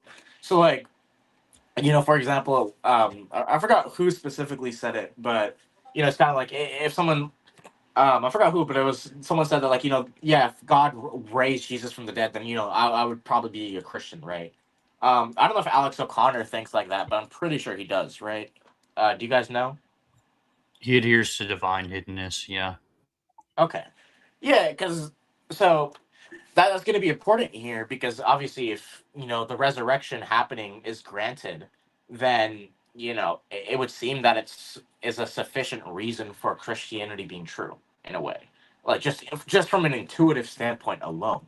And so if the aliens hypothesis and theism is going to be like, if we say they're equal in terms of power, right, then the fact that one is more intuitive should be enough reason to, take it. Real quick, if you hold on, let me see this. Go forward one slide. So right here, here's just a bunch of sources. Oh, yeah, there's, wait, actually, is that? I don't know. It's bugging on my screen. I can't really see it. Hold on. But anyways, I list a bunch of sources as to how, yeah, it's the sources for theism being intuitive. But I list a bunch of sources or like studies which go over why theism, or they just show that theism is intuitive. And they survey not just theists, but also like atheists from atheist countries, showing that it's not like a theist bias to view theism as intuitive. So if anyone wants to get into that, that's going to be, interesting. If you want to, so that's actually, I have like one last point, and then I'll hand it over to Lamb to do his slide. So it's that slide, I think 5. You might have to exit out for the slideshow. It's yeah, third point continued. So this is gonna be another point about, like, I guess you could say intuition or prior precedent. So basically, let's say we see an agent with a set of causal powers, and this agent gives some explanation for that set of causal powers. Then prima facie, that explanation is trustworthy, especially given that they're a trustworthy individual. So, like, this principle is just going to be known in a way intuitively, and we often use it when we evaluate testimony. So, for example, right, if you see an artist painting something and they explain that they went to art school, which is going to be like their explanation as to how they have the ability to paint, then, like, prima facie, we would give credence to that, right? And another point is that, the greater the causal powers are, the more likely it is that the testimony is true, right? So, for example, if you meet like a really good painter and, you ask how they got their ability to draw that well, and they say they got their ability to draw by going to like a university to study, right? Then you're more likely to believe that than, like, let's say if they were like a really bad artist. And this is going to be important because when we apply the same methodology to Jesus and we analyze the miracles found in the Gospels, we can point out that, one, Jesus is the one doing that, and two, his explanation for these causal powers is going to involve theism. And given this principle, we can infer that, God probably exists, because obviously if the explanation involves theism and the explanation is true, then God is real. And, one thing to point out, I mentioned this earlier, but they kind of granted, in a way, Pallmann's entire historical case. But the entire historical case doesn't just involve the resurrection. No, it involves like the gospel narratives as a whole. And so when they talk about like Jesus healing people or walking on water or His turning claims water, and all that. yeah, that it's going to include all of that, right? So you're, even if you don't think that the resurrection was done by Jesus, right? That's it. Like, these events here about like how Jesus turned water into wine and so forth, those are still going to be events in the Gospels, which are going to be confirmed true given Pallmann's argument. And so it seems that if you want to deny those miracles, you're going to have to do more than just posit aliens. For sure, for But, sure. All right, we wanted to go to the doctrine of God with the line of apologetics. well, we have, there's 2 more slides. It's 7 and 8. That goes over, I think, one claim they made is that aliens were more like, they're simpler because they're material, whereas God is immaterial, and that's going to like violate prior precedent, right? If you go 1 slide before that, I think, because that one is Lamb's, yeah, right here. So Lamb is going to be the one after me. So like, this seems to be a claim that they made, and I think someone in the live chat also made a similar argument to this. Well, first of all, I would just point out that matter plus consciousness is going to be more things than just consciousness. And since aliens are going to involve matter and consciousness, whereas God is just going to involve one, that's going to make aliens less parsimonious. If they want to argue that, okay, well, immaterial consciousness is just a new category, first of all, I can just deny that's the case. Like, Pallmann has like a bunch of arguments for substance dualism, so he seems to have covered his ground. So I don't think that would be a fair move in the debate. And if anyone wants to like get a defense of that, they can go to him, or if they, or specifically like just even if they want a defense of like immaterial consciousness, they can just look at idealistic arguments. Because obviously, if you're an idealist, then this argument isn't going to work either. So both substance dualists and idealists can reject that premise. But second, I actually don't think that new categories would inflate ontologies. And to like further explain that, right? Any arbitrary description can be represented as a predicate in like first order or second order logic. And because this just has to do with the fact that predicates are cheap, so they don't add metaphysical baggage to a view. So like suppose you take this predicate F, and the predicate just refers to being born before 1 AD, crossing the Rubicon, being a Roman conqueror and dictator, and then being assassinated, right? So me positing that this predicate is like part of this formal language on its own, that doesn't make my view less parsimonious, right? So that's technically going to be a new ontological category that I just made up arbitrarily. And yet the fact that I included it as part of my formal language doesn't change the fact that like my view, or it doesn't increase the parsimony of my, or decrease the parsimony of my view, right? And, you know, for example, let's say we took the explanation that Caesar didn't exist. Well, then the predicate that I described has no extensions. But if we take the view that Caesar did exist, the predicate has at least one extension. But the fact that this is a new ontological category that is being introduced into reality doesn't increase the complexity on its own, right? So nobody's going to say that, okay, well, Caesar didn't exist because it's going to add this new category to your explanation, right? Because just new categories on their own aren't going to increase the complexity of a hypothesis, right? Now, obviously, Caesar's existence could, in a way, be seen as something which is less parsimonious than Caesar's lack of existence, but that has to do with the fact that we're positing a new object. It doesn't have to do with the amount of predicates that we have in some formal language. So, to like sum it up, right? I don't think new categories or predicates are going to be something that inflate an ontology. But rather, it's just going to be the objects that you posit. Yeah, for sure. And not that this was actually said in the debate, but we just want to cover our bases. So yeah. I think someone in the comments said it. Or Oh, something okay. like that. Never mind then. Yeah, and it was in the live chat, I think. So this is something that I just wanted to cover. Okay. Yeah, no worries. So next slide is from Lamb, so he can take it away from here. Yeah, so basically what I was explaining in this slide is that just explaining that aliens have some sort of scope of accounting for relative data, assuming materialistic aspects, because it seemed like that's what they were doing, was they were assuming naturalism but sort of obfuscating from like claiming they were. But I explained that it only explains possible retrodictive adequacy, so that's just basically a broad accounting of data. But MonkeyBoy's assertion specifically lacks like novel predictive success. And novel predictive success not only accounts for relative data, but also assigns epistemic novelty, which would be, for example, a datum D is epistemically novel relative to the hypothesis H, if and only if D was not already assumed, built into, or required to motivate H's acceptance. So how this basically works is like, when you propose aliens as hypothesis, it can be seen as parasitic with the data. So it's only asserting like an accommodation after data is specified. So the assertion of the hypothesis is tailored to the explanatum and is not independently motivated, which lacks epistemic novelty. And there's no independent prediction that follows assumed data for the hypothesis. So what we should expect.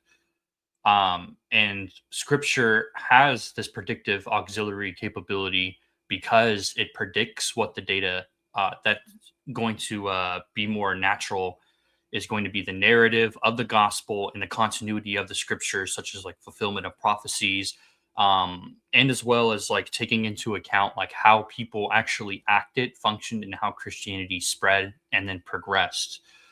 If you just posit aliens into this, it doesn't really account for this sort of predictive capability.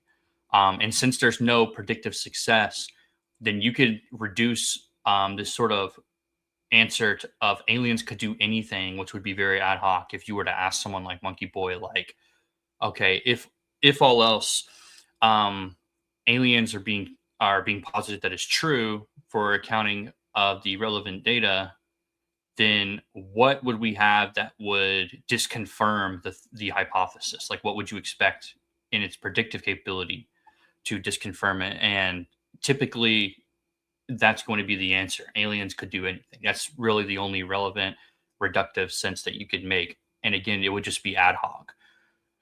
So basically, the resurrection and all the historical evidence and methodologies that we use for scriptural integrity can assert that it has predictive auxiliary capability and not only accounts for it, but also will indicate why it's the case that there are certain things that came and proceeded after the fact.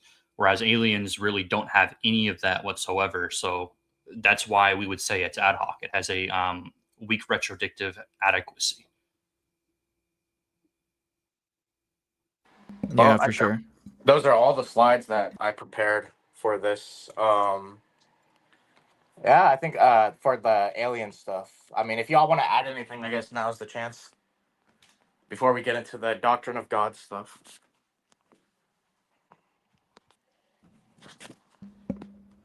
All right, I guess we can go into doctrine of God. Sure, yeah.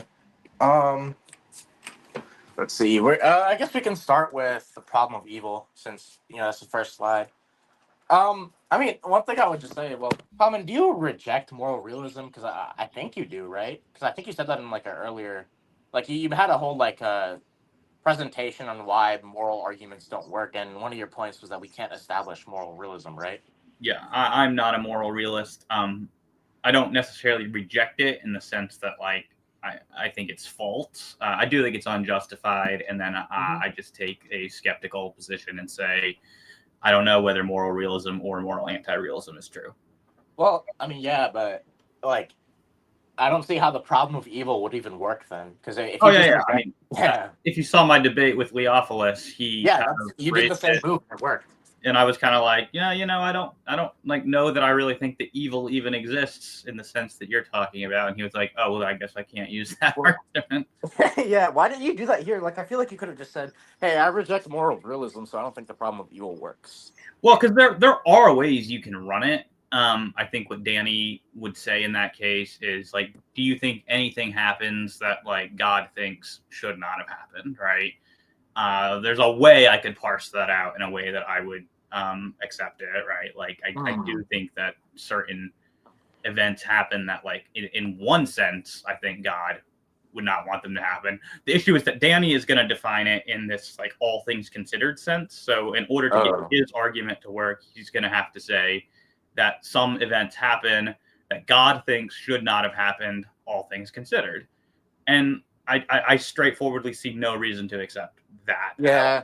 For us, the way that we would parse it out in a Thomist like view, we would just say that if you're saying God does not want this to happen or this is against God's will, like for example, when you see in the like our what's it called, like the Lord's Prayer, right? I don't know why I'm fumbling my words, but you see how it says "Thy will be done," right? So when you look at the Summa, right, Thomas Aquinas interprets that as just referring to like will analogically, not like properly. So the way because I think the inference he's trying to make is that okay, well, these things are against God's will, and anything that God wills is going to be actualized.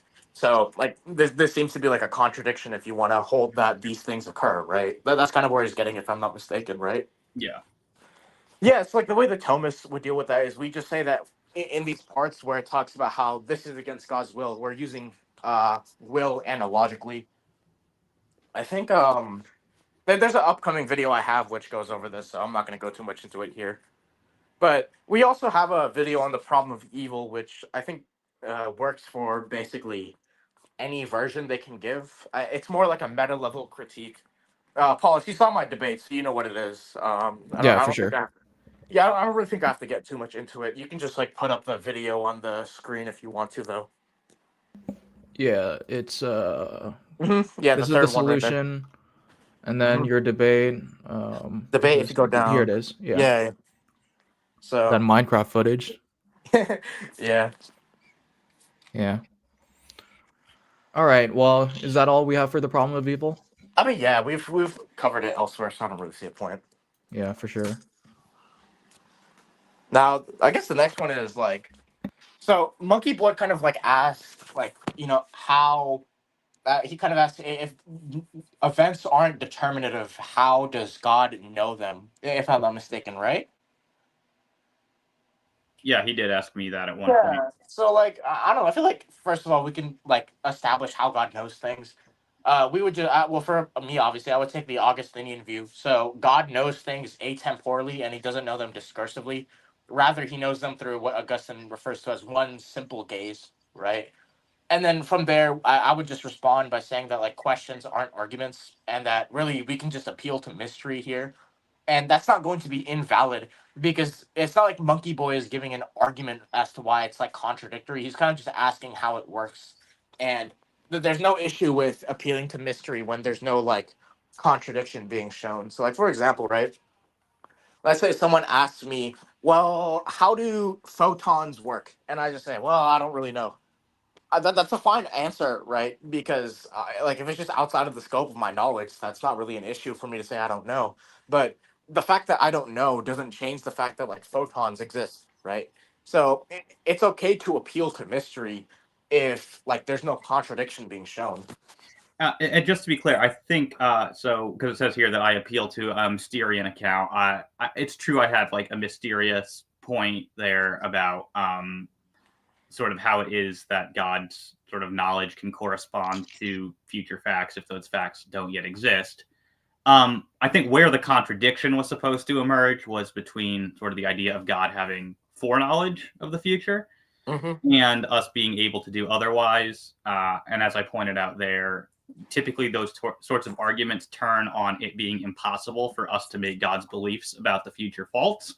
Because if God's beliefs about the future, like it's logically impossible for them to be false, or in some sense impossible for them to be false, then it's impossible in that same sense for us to do otherwise. Therefore, you can't have free will in an indeterministic sense. The way I got around that in the debate was to just reject straightforwardly the idea that it's impossible for us to make God's beliefs false. I say that we never actually do, but not that it's impossible for us to do so. I don't know. I wouldn't really use that response. I mean, for me, oh, you kind of pulled out something else. Yeah, I just pulled up Stanford Encyclopedia's philosophy entry on foreknowledge, and the direction I go is to adopt a B theory of time and the dependent solution.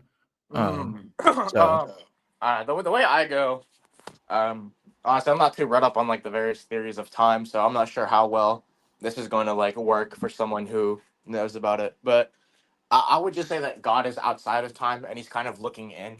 So it's kind of like if you have a fight going on and like there's someone watching it, the person watching the fight doesn't like determine the fight. They're just an observer in a way.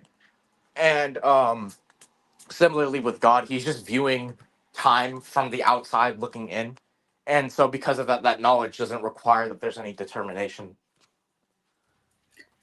Yeah, my concerns about those, I don't really know what it means to say that something is outside of time, but we don't have to hash Yeah, it we out. don't have to get out into that. I feel like that's a different debate. I don't know. It works enough. For sure. Least. Yeah. Okay, I cool. think, yeah, so we get into like the Christology stuff. So I don't know if I remember correctly. He kind of made that like he said that like, or Danny said that he didn't really understand what it means for Jesus to be begotten eternally, meaning that like Jesus is in some way like grounded in the Father or caused by the Father, but like not like temporally. But I don't know. Did he even give like an argument as to why that's like problematic or? To my knowledge, no. If I remember correctly, I Yeah, when I I was don't listening. remember him giving an argument there. Do you Yeah. guys? The most I heard of him from was like, it doesn't make sense to me, which would just be a personal capability fallacy if that's the argument he's running. That's I like know the most I Danny heard from probably him. Danny probably has an argument, right? I don't doubt that he does, but I don't know if he gave it in this debate. Pallmann, it seems like it would have been addressed to you if he gave it. Do you remember that or? Yeah, I don't recall one being given, but also I was really trying like not to get the debate bogged down in Trinitarian issues because I wanted to keep it sort of focused on God's existence. Although I don't know. I did do an excursus on the incarnation, but beyond that, I tried to keep it focused on theism. Yeah, I don't know. He didn't really give an argument. I'm sure he has one, but I'm not really sure what to respond to here. But although I have my issues with Sijuwade, I think his earlier stuff on like grounding and how that relates to the beginning, I think that's fine here. Or if you want to refer it to like Bo Branson's stuff, I think they do a well enough job of explaining it.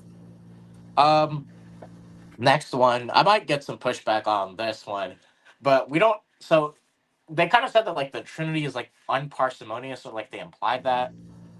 There wasn't really an argument, but like I kind of see where they're coming from, because like if you have the Trinity, that's three persons, that's three new things which are added to your ontology. So I think that's why they would say it's unparsimonious. Uh, the way that I would get around that is I would just say, well, first of all, that's not really like that big of an issue for like parsimony per se, because like I don't know, if you see like positing, let's say Jack, John, and Peter exist somewhere in like Michigan, like technically that's going to be unparsimonious, but if you see them in Michigan, that's like enough data to like overcome the prior probability. And so likewise, if Jesus rose from the dead, I feel like that would just be enough to overcome any parsimony issues. Yeah, it's unparsimonious that there's 5 of us on this stream right now, as opposed to just Apollos. But Yeah. we got Yeah. pretty darn good evidence that there's 5 of us on here. I mean, yeah, especially given like your argument for the resurrection, that involves things like, so for example, when Jesus when he takes the Yeah, apostles the and benediction in the name of the Father, Son, and Spirit. but also like when Jesus takes Peter and I think John, and how the Father says, "This is my son," right? So right Yeah. there you have direct experience with the Father and the Son, and then at the baptism you have the Holy Spirit as well. So like it's like you have direct experience with all three of them in a way. Mhm. So Yeah. it's not like it's like unjustified to take it given Pallmann's argument. But another way you could go around this is to like just deny that it's unparsimonious, because so from the Thomist view, the persons of the Trinity aren't going to be distinct from the divine essence. And to like clarify some more, for us, God is going to be his essence and his existence. And so on top of that, God isn't going to be composed of any parts, as we said earlier, right? So when we say God exists, we're just positing this one simple just thing, right? And so that on its own isn't going to like increase the complexity by that much, because it's literally just one object in like an absolute sense. And when we speak of like the Trinity, we're not positing these like three new, I guess you could say, beings, but rather the three persons are going to be like identified with the divine. So the Father is the divine essence, the Son is the divine essence, and the Holy Spirit is the divine essence. I know I think Pallmann might want to bring up some issues with transitivity, but I don't know. That's not really the we have videos Yeah. covered. Yeah, we have. And more importantly, it maps directly to the claims of Jesus Christ. So Yeah.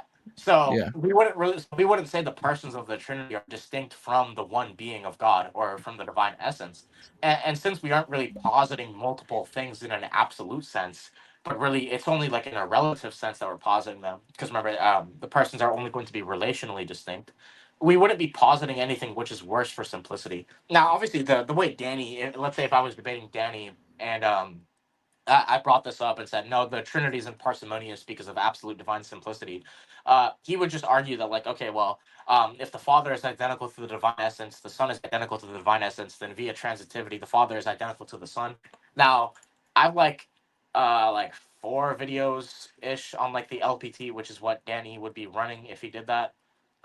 If you want to pull it up, it's actually my first video. So if you just like go to my channel and sort by oldest, you'll see it. Mhm. Yeah, so refuting the logical problem of the Trinity. So in that video, I give how the Thomist would respond to that. To put it simply, we would just say that transitivity only occurs when two things are identical in every respect. But we say that the persons are virtually distinct from the divine essence. And since they're virtually distinct from the divine essence, you can't really apply transitivity to collapse their identity. Now, those terms may be unfamiliar for someone who is not like I don't know, like really invested in like the scholastic terminology, but we explain it all in the video, so I would just refer you to that. And I don't want to make this debate review about Trinitarian stuff too much.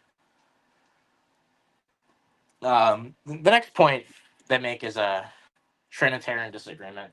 There's like 2 ways. You can just say that it's not really evidentially important. Like I feel like this is just like the equivalent of like the moral disagreement argument. I don't think that argument works. So why would I think this one works? You could also just challenge their claim that there really was disagreement. So you can just point out that the unanimous testimony of Bible and the Church Fathers is Trinitarianism, and so that's going to be like sufficient reason for disagreeing with this argument. And we have like a 6-hour stream going over this like point basically on how the text teaches Trinitarianism. So I don't really feel like going over this right now.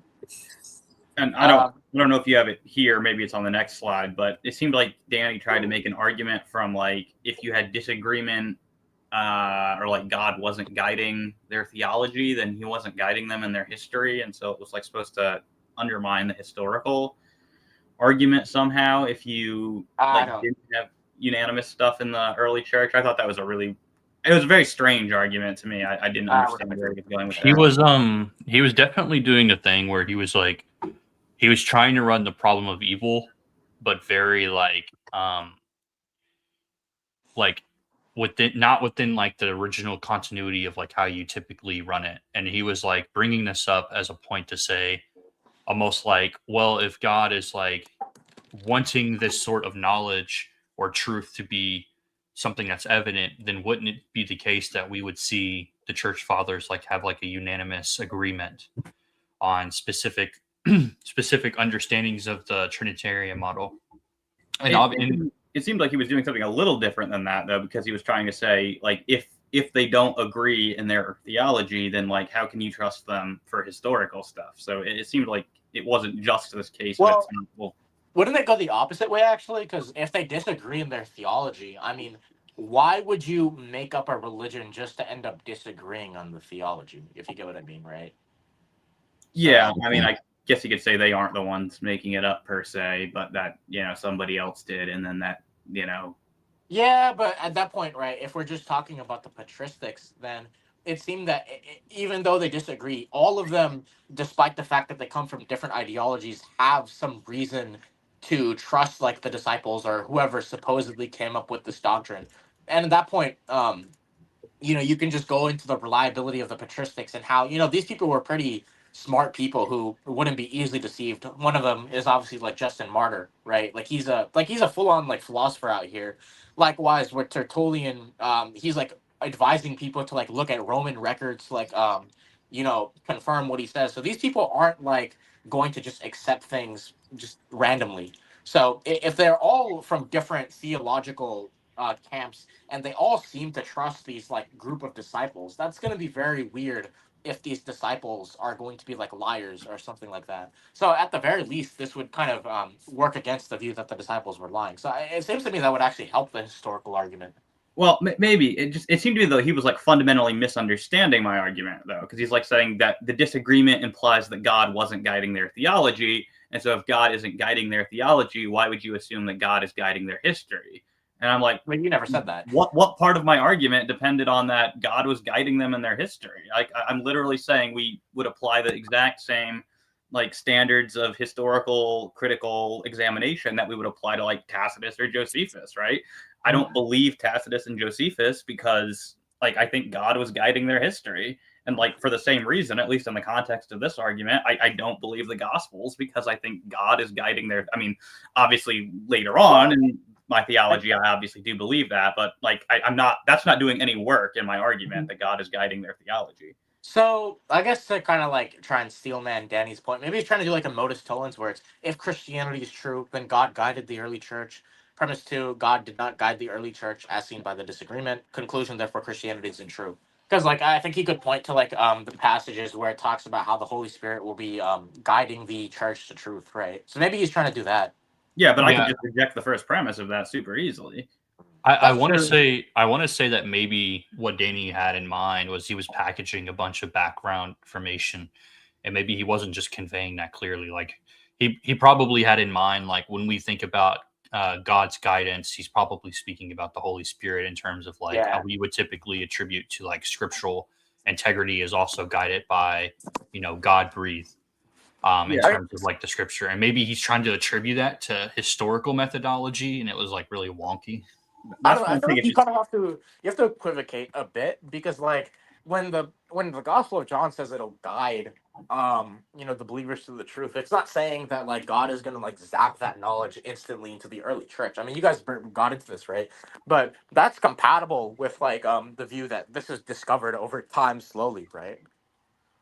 Yeah, again, that's why I said it seemed like a misunderstanding of the argument, because it seemed like he was thinking my argument had to, in some way, have God be guiding, like the Gospels in their historical accuracy, and that's just That's not what nowhere it's part like, of the though. argument.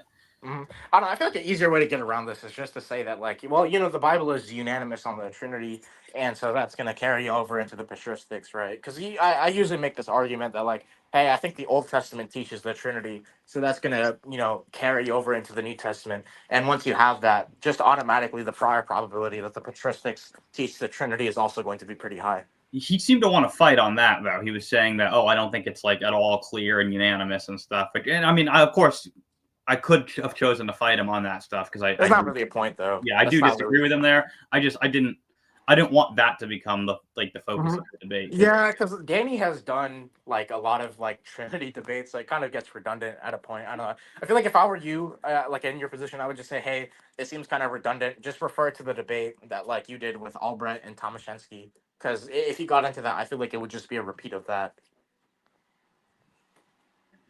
But I don't know. I feel like we've said enough on the Trinitarian disagreement. This is gonna be the, like, I guess you could say, more substantive part, because he focused more on like the incarnation and like the metaphysics behind it than he did on like the Trinity stuff, if I'm not mistaken.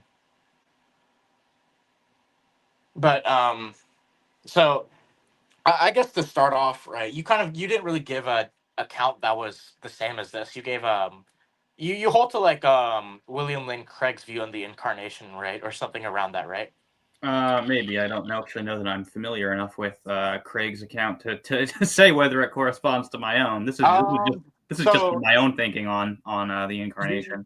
you are a well, you're like a Cartesian dualist, which I think Craig is also, or like he's somewhere around there, right?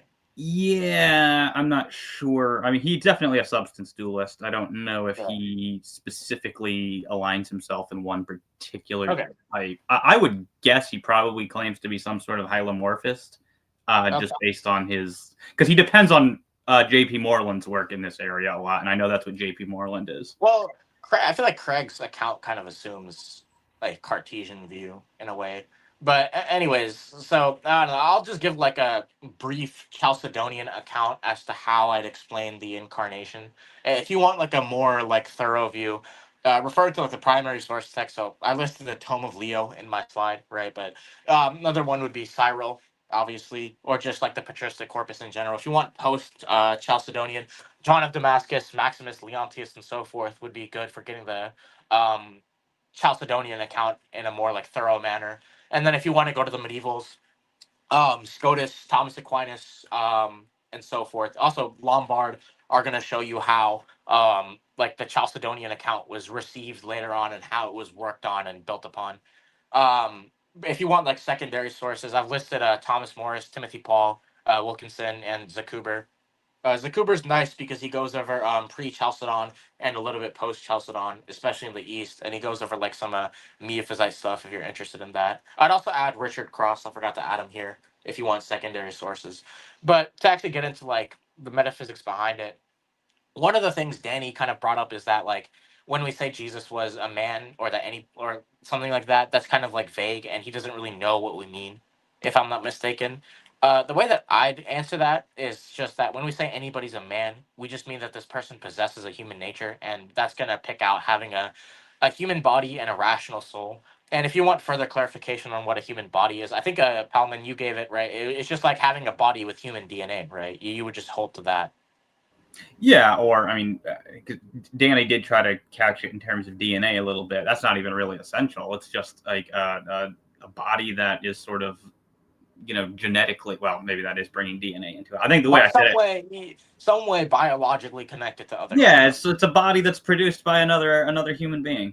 Or like, I guess in the case of Adam, he would be like the first. So Sure. He would be the template. Yeah, but you're going to have that no matter what. I mean, even on like an evolutionary view, presumably at some point you get the first man. But yeah. And then on top of that, we would say that Jesus has a divine nature, which is a distinct nature from the human nature. And so Jesus has two natures. And so that's how we would cash out the Chalcedonian view that there's two natures. And then we'd say further that certain predicates. So, for example, we say Jesus is both material and immaterial at the same time. but that the predicate like material is applied due to his humanity, whereas immaterial is applied due to his divinity. That you didn't really get into that from what I know, but I know Danny has some issues with that. But because he's going to say that it's contradictory because you're negating and affirming the same predicate, which is going to be an issue. But I don't think that's the case here because we're not doing it in the same sense. And to like give an analogy, right? John has both a body and a soul. And so John is going to be both material and immaterial without contradiction because John is material through his body, but immaterial through his soul. And so because we've qualified it or we've said it in different senses, it's fine to have this because it's not you're negating and affirming in the same sense. Now, this is obviously like very brief, but if you want like a more thorough view of this, I'd recommend reading Timothy Paul's stuff or just looking into like Cyril and John of Damascus. Now, where would this would like differ from the account that like Pallmann gave is that we're saying that Jesus has like a real like human created soul, whereas from what I think, you said like the Trinity would be like three minds, one of which is the Son, and then this mind is united to a human body, right? That sums up your account, right? Pretty well, yes. Okay, so like on the contrary, like the Chalcedonian account, which is going to be like received by like the Thomists and the Scotus and so forth, is just going to be like there's one mind of the Trinity, and then the second human mind is going to be assumed in the incarnation, and that this mind is going to be created, and then how we cash this out is going to differ across denominations. Um, so if you want to go to the next slide, so this kind of yeah. Okay, so this kind of gets into like the patristics on this and where we're getting this from. So I cite Paul here, right? So he talks about how in the councils and in the patristics, the human nature is kind of talked about as this like concrete thing. It's like in I guess you could say contemporary discussions about like Christology. There's kind of this debate between the abstract view and the concrete view, where when we say Christ assumes a human nature, are we speaking like concretely or are we speaking abstractly? In other words, is this nature being assumed? Is it a concrete thing or an abstract thing? And I think Paul makes a pretty good case for this being a concrete thing, that being a specific like composite of body and rational soul.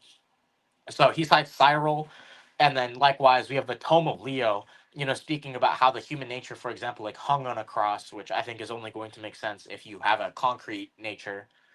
And then likewise he points out that like if it's a abstract thing, then it can't really hang on a cross or do anything like that. And then so if you go next, uh so obviously I'm Lutheran, right? Although, well, it's not obvious, but that's what I am. So I'm going to take Martin Chemnitz as another authority. And Chemnitz basically continues this tradition. So he cites John of Damascus to say that Christ or the Logos assumed one particular human nature, which was distinct from other particular like natures, but it didn't subsist by itself individually before he assumed it, but it subsists in the person of the Logos as a result of the union in which it is assumed. And then on top of that, he goes into how the person of Christ possesses both a physical body and a rational soul, and how the like contra like the Apollinarian view, he says that the deity did not really take the place of the human mind, but rather the human nature has its own proper mind and will. That is a rational soul. So I think that like Danny's entire point was kind of that like, hey, how do we like cash this out? I think when you cash that out, that's going to be like a sufficient and like coherent view of the incarnation. Now, Danny has more objections besides just like the like vagueness of what the incarnation is. If you go to the next slide, I list one of them. So like he kind of brought this up where Danny argues that like the set of causal powers that Jesus has is like incompatible with him being human because like I think from what he's trying to get at is like it's an essential property of humans to lack these powers. So like for example, he gives the analogy with like Superman, where this guy can like fly around and do whatever, and this is going to be like evidence against him being human. But the way we'd answer this, right, is we can distinguish between common properties and essential properties. So, like for example, it's a common property of humans to be born on Earth. But if someone were to go to Mars and have a baby, the baby would still be human because it's not an essential property to be born on Earth. And so we can say that lacking these causal powers is going to be common, but it's not going to be essential. And this is what Thomas Morris talks about. Another thing is that like I don't feel like his analogy really works because with the super, like I think you bring this up, Pallmann, because your point was that like the reason why he's not human has to do with the lack of human body, and so he just has a different biological makeup. Or yeah, and that was kind of one of the reasons why I kind of gave the example of like, what if we do it in reverse, right? Like, what if we take someone who's uncontroversially human, and then like we sort of gradually start ascribing to them these Superman qualities, right? They get gradually get tons of strength or laser vision or whatever. There doesn't seem to be like any non-arbitrary cutoff point at which you can say, all right, that's the point at which they stop being human. Yep. And so what that suggests to me is that we should not think of human beings like as necessarily being defined in terms of the limitations that are common to most of us. I think that was another point that I thought was a little bit funny, was like this like inability to agree on what a human being is definitionally. And I believe Danny did give like a definition where he was like, what he takes a human to be is just something that looks like us, like a human, that is like constrained by its physical form. And I believe he brought up, like in the debate with you two on this specific point, he brought up like the distinction between Christ in terms of what his body is similar to like a horse. And he was bringing up like, well, there's like these perceptive like capabilities a horse has, but they're like limited to the physical form of the horse. And similarly, like Christ's like physical body in terms of like the human nature has like these like sorts of criterias or limitations. And I couldn't remember if he was bringing that up as a point of contention or if he was just explaining that he believes there's like some sort of distinction there. Yeah, it definitely got vague what exactly the objection was supposed to be. It seemed like it had something to do with somebody with like all these capacities can't say that they are just like us. And so then I was like, well, I mean, like, I don't think anybody like who believes in the incarnation thinks that Jesus was like just like us in absolutely every respect. I would limit his being just like us to being that he was a immaterial mind that was paired to a human body. And I don't see any like requirement to go beyond that.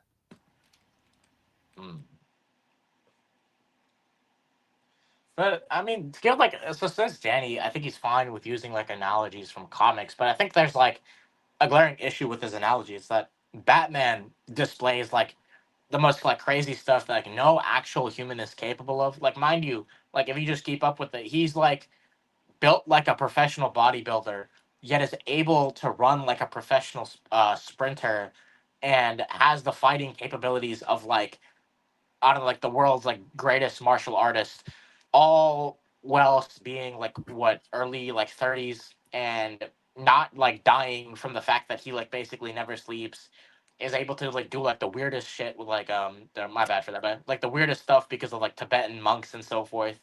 But like like if we're using like the comics as an analogy, wouldn't Batman still be human despite displaying like causal powers beyond what like any human would be capable of? So I don't know if he wants to use those analogies, then I feel like it seems that Batman would be not human by the fact that he has causal powers beyond what any human could do. Yeah, Also, well, like I said, that's why I think it's helpful to just take an uncontroversial example of a human and then start like adding things on there and put it back on Danny. Hey, you tell me at what point you think that this stops being a human, and it seems like he's not going to have any non-arbitrary place at which he can do that. Who would have thought that superhero comic books would find its way into apologetics? Yo, this guy Lamb, he just messaged me saying external power scaling on a debate review, bro. I'm trying to trying not to laugh. And like you said that in the middle of me doing it, bro. I'm trying not to laugh when I'm giving my explanation. Yo, will I be the first person to say Goku solos on an Apollos live stream? All right. Yeah, Lamb's running for me on that, by the way. Dude. All right, but next slide. So, this is kind of where we get into like Danny's objection to like your view that human DNA is what makes someone like human, right? I think what he kind of is trying to get at is that like, hey, when the Gospels or other ancient literature refer to Jesus as a man, they don't conceive of being a man as like having human DNA. So since we're dealing with ancient texts, I don't like it's not adequate to just evaluate the truth value of their predications by saying, well, the predicates are true in this case because like Jesus has human DNAs because they didn't conceive of the predicate as involving human DNA. Um, I think the issue with that is that like the truth value or like the implications of ancient texts making the predication Jesus is human, that's not going to be dependent upon their understanding of that concept. All that matters is that they're referring to the property of being human and then applying it to Jesus. Even if they have a wrong conception of that property, we can still understand their statements and we can still know what that implies about Jesus. So, like for example, when like ancient Greeks said that like a ocean was a body of water, they would have understood water to be like an element, and yet even despite the fact that they had a wrong conception of it, we can still evaluate like the truth value of their statements and we can still make implications based off of their statements. Another point to make is that I really don't think that my view actually does like require that the human is understood in terms of their DNA, right? I mean, it's just understood in terms of having a human body, right? Like you don't have to cash it out in terms of DNA. Surely the ancients had a conception of a human body. And I mean, kind of interestingly, if Danny wants to talk about what did they mean by the term, I mean, they consistently refer to angels all the time, right, as men, right? We see this, like, for example, Gospel of Mark, right? It doesn't refer to the angel at the tomb, right? It refers to a young man or a youth, depending on, like, what translation you're using there. Presumably, we're not dealing with, like, any... we might not even be dealing with any human DNA there at that point. We're just talking about something that, you know, appears to be a man, appears to have a human body. That's really all we need in this case, is we just need Jesus's mind to be paired to a human body. And it seems like we've got, like, even if this isn't the theory of the incarnation that you want to hold to, it seems like a straightforwardly, logically coherent one. Yeah, my issue with like the social, or I guess you could say the like William Lane Craig model, or like what you hold to, which I think is going to be like similar to it. I think it has more to do with the patristic issues than like just with pure logical coherence. Yeah, and that's fine. Like, if people want to propose other theories or whatever, I was just trying to get like a really simple, easy to understand one out there for people. One that I myself am favorable to, though I don't claim to be like real super well read on this issue. But this seems like a very easy to understand one that is just clearly logically coherent. And Danny even kind of seemed to grant that, and that was really all I wanted to do. Yeah, another thing I would point out though is like even if let's say the ancients like had no conception or like specific definition of the word human when they describe Jesus, I don't see why that matters. Like people use terms which they couldn't really like give a like a rigid or specific definition to. It's like the average person can't probably cannot define the term computer, but like they're still able to use it properly and we can still like figure out what they're talking about or what they mean when they use the term. So just the fact alone that they don't know what it means doesn't really mean much in this context, to be honest.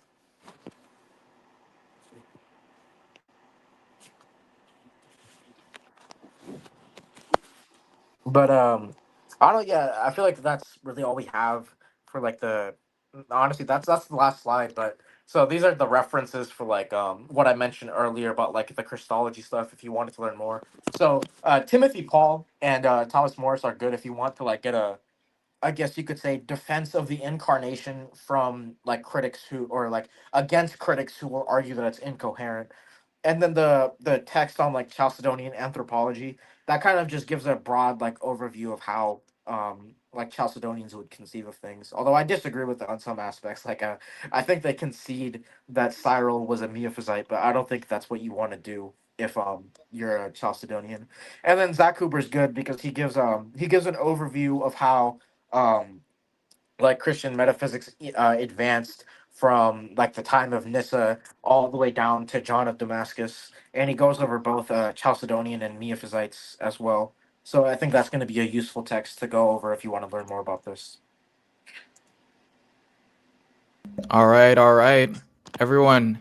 Thank you guys for watching and tuning into the stream regarding our debate between me and David versus MonkeyBoy and DannyPhilTalk. Any last words, guys, before we head out? Thanks for having us on. Stay safe yeah. in the snow. Thanks. All I right. guess we could like do a announcement of any projects we're doing like we usually do. Okay, yeah. I'm working on applying narrative criticism to the so-called third person omniscient narrator objection that we hear from, say, for example, myth vision towards the gospels. So that's what I'm working on right now. I'll go last. I think I went early on before, so I'll let you guys. Okay. Should I go next? Yeah, sure. I'm working on a few things. Obviously, like I mentioned at the beginning of the stream, the study on John. I'm planning to do a live stream, hopefully Monday, walking through the prologue. I have to post several discussions that I have not posted yet that I've had with various different, mostly Muslims, but various different people. I am working on a script for the Muhammad in the Bible argument from Daniel 2 and 7, which I believe External is going to read it out for me and send me the voice clips. So I don't know if I'm going to do like in a Magalogo style where there's gaming in the background. I don't know how I'm going to do that. I have to figure that out. So it's not like boring, but I believe that's mostly it. There's a series that I was doing responding to this guy, Truth Unedited, but I haven't gotten back to it. I'm planning to get back to it eventually though. But that's basically it. Oh, sorry, go ahead. No, you can go. Okay. I'm 3 videos deep into a deep dive into the Crusades. Just dropped a video on the First Crusade yesterday, sort of going through it and tackling a bunch of myths about it. And so one will be coming up on the Second Crusade and the fall of Jerusalem in 1187. And then in more sort of apologetics related stuff. If Modern Atheism's still watching, I am very slowly working on my second rebuttal to his rejoinder to my original video that I did on the resurrection of Jesus. It'll be coming out at some point. It's just kind of on the back burner. I have a question about that, like serious. So there's like a couple of, I guess you could say, criticisms of that one book you cite on the myth of the Andalusian paradise.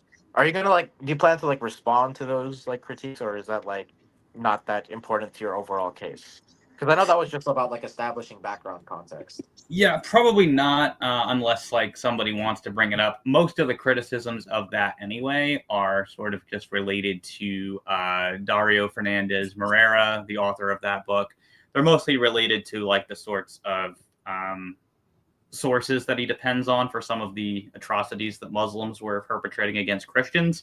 But I even kind of said in there that it's not really important for my argument that like all of these sources be credible or truthful. The point is to kind of highlight the sheer number of them that say that like Muslims were doing terrible things to Christians in Al-Andalus. And that's just to combat the narrative, right? That Al-Andalus was this like tolerant paradise where, everyone was, getting along together, and that, the intolerant Christian Europeans messed everything up by having the Crusades, whereas the Muslims were, just so wonderful and tolerant. The point is just to point out that's not really like what the sources are saying here. And even if you don't sort of buy these sources, that's fine. But then you just can't say that you know anything about Al-Andalus. I kind of made that point towards the end of the section, but it was kind of brief because, again, this was background stuff. Yeah, that's fair. That's fair. Also, Modern Atheism has a comment about your model, I think, if you want to address that. Oh, okay, so I think if one puts a dog's mind in a human body, that can be described as a dog's mind in a human body. It would be wrong to say it becomes a human. I mean, that's fine, but then you just have some other conception. I want to know what, do you think are the necessary and sufficient conditions for a mind that would make it a dog's, if not that it's paired to the body of a dog? Tell me what you think it is that, in virtue of which this mind is a dog's. Is it just the fact that at one point it was paired to a dog's body, and it became paired to a pig, and then it became paired to a human? It's still a dog, so it's just whatever the first type of body that mind was paired to is now the type of body it is. That won't apply to my model, right? Because my model, even if we grant that, and I don't really think that that's particularly motivated, but even if we grant that, Jesus's body, or the second person of the Trinity's mind, was never paired to another body, presumably prior to being paired to the body of Jesus Christ. So even if we want to just define what type of mind it is in terms of the very first sort of body it was paired to, that's fine. Jesus still comes up being human, even by that criteria. So this doesn't seem like an objection to the model of the incarnation I'm putting forward. I think one way you could cash out the sufficient criteria for, let's say, being human is just go like the patristic route, but then I think that would just lead to my model. So I don't think that would do modern atheism too much favor, because if you cash it out by saying something is human if it has a created rational soul and a human body which it is united to, then that's just going to lead to my model. So I don't think that really helps modern atheism's case. But one way I guess you could define it is like saying that a human mind has like a set of capabilities, a dog's mind has a different set of capabilities, and a divine mind has a even higher set of capabilities than a human mind and a dog's mind. Right, And but so, yeah. the problem you're going to run into there, right, is that not all human minds have the same capacity, right? Like a mentally retarded person, well, we're not supposed to use that word anymore. a mentally handicapped person doesn't have the same mental capacities as Richard Swinburne, right? So it exists on a spectrum, and so then it's going to be really hard to then start arbitrarily like saying, well, this is the cutoff, right? And then I'm just going to go into like the sort of example I gave with Superman, right? What if we talk about someone gradually accumulating the power and knowledge of somebody like Superman, or even of God, right? At what point does it cut off and we say, nope, that's not human anymore? There doesn't seem to be a non-arbitrary answer to that. Yeah, that's fair. That's fair. But I wouldn't use that objection against the Apollinarian model. As I said, I would just use like the patristic stuff. But I was curious where you land on this. Kind of gets into my future projects, because one of my future projects right now is I have some stuff on the angel of the Lord coming out, because but the angel of the Lord is like the main, I guess you could say, justification for taking the Old Testament as a Trinitarian text, which that kind of bleeds into the New Testament as well. Because if you take the angel of the Lord as being divine and yet a second person, then any argument saying that, hey, well, the prior probability that the New Testament or the patristics teach the Trinity is going to be low because the Old Testament has no notion of this, that argument is like gone, and it's flipped on its head, because the Old Testament teaches the Trinity, now the prior probability is going to be high. So I have some material coming out on that. I also have like a debate coming out soon. Cause I got like two or three basically, but you'll see them when it's uploaded. But Pallmann, I kind of want to know, what is your opinion on like the angel of the Lord stuff? Yeah. So like Old Testament stuff on the Trinity, Old Testament studies in general is kind of just not my forte. What I have looked into this, and I have looked into that like specific issue of the angel of the Lord, but it does seem to me that the Old Testament has a sort of conception of God where there's like the plurality within the Godhead. I don't know if we like specifically have Trinitarianism there, but it's certainly not like strict monotheism. That's certainly not unanimous across the Old Testament. So I would certainly broadly agree that that's something that will render Trinity plausible in the patristics in the New Testament. That's fair. Base. And Johnny already gave his upcoming project, so I guess it's up to the Lamb and External. Well, Yeah. I already gave mine too, because I have like some debates coming out. And, Okay, gotcha. And the stuff on the angel of the Lord. All right, the Lamb, take it away. Yeah, so as I mentioned earlier, I am working on a video script right now, and this will eventually be something in writing too, which is going to be the epistemology of the Holy Spirit, basically dealing with denominational discrepancies and how we typically will cash this out depending on what paradigm of whatever denomination we're dealing with. And I'm going to keep it ecumenical, so I'm just going to speak pretty broadly and sympathetic towards every view to try to see how we come to this understanding of how we know the truth of revelation and discernment via the Holy Spirit.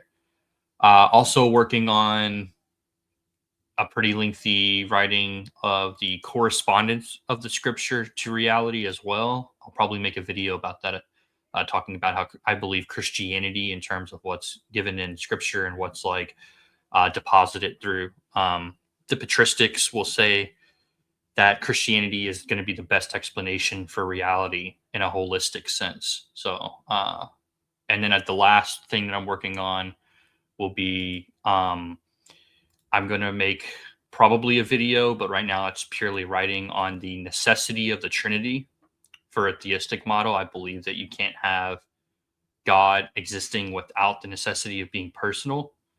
And this personage needs to be multi-personal. And how I cash that out is through phenomenology. So it's a phenomenological reconciliation of the Trinitarian model. Base.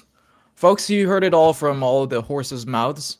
And if you guys want to see more debates, more reviews, more whatever, please be sure to subscribe to all of the reviewers. I'll send YouTube collaboration links to all of y'all who joined in the reviewer panel. And yeah, thank you guys for tuning in. So hope to see you in the next one. Yes. You made it to the end of this video. If you enjoyed it, please hit like, subscribe, and that notification bell for more content. Got questions or ideas? Drop them in the comments below. Until then, next time, thanks for watching. This is Boy Paul signing out. Peace.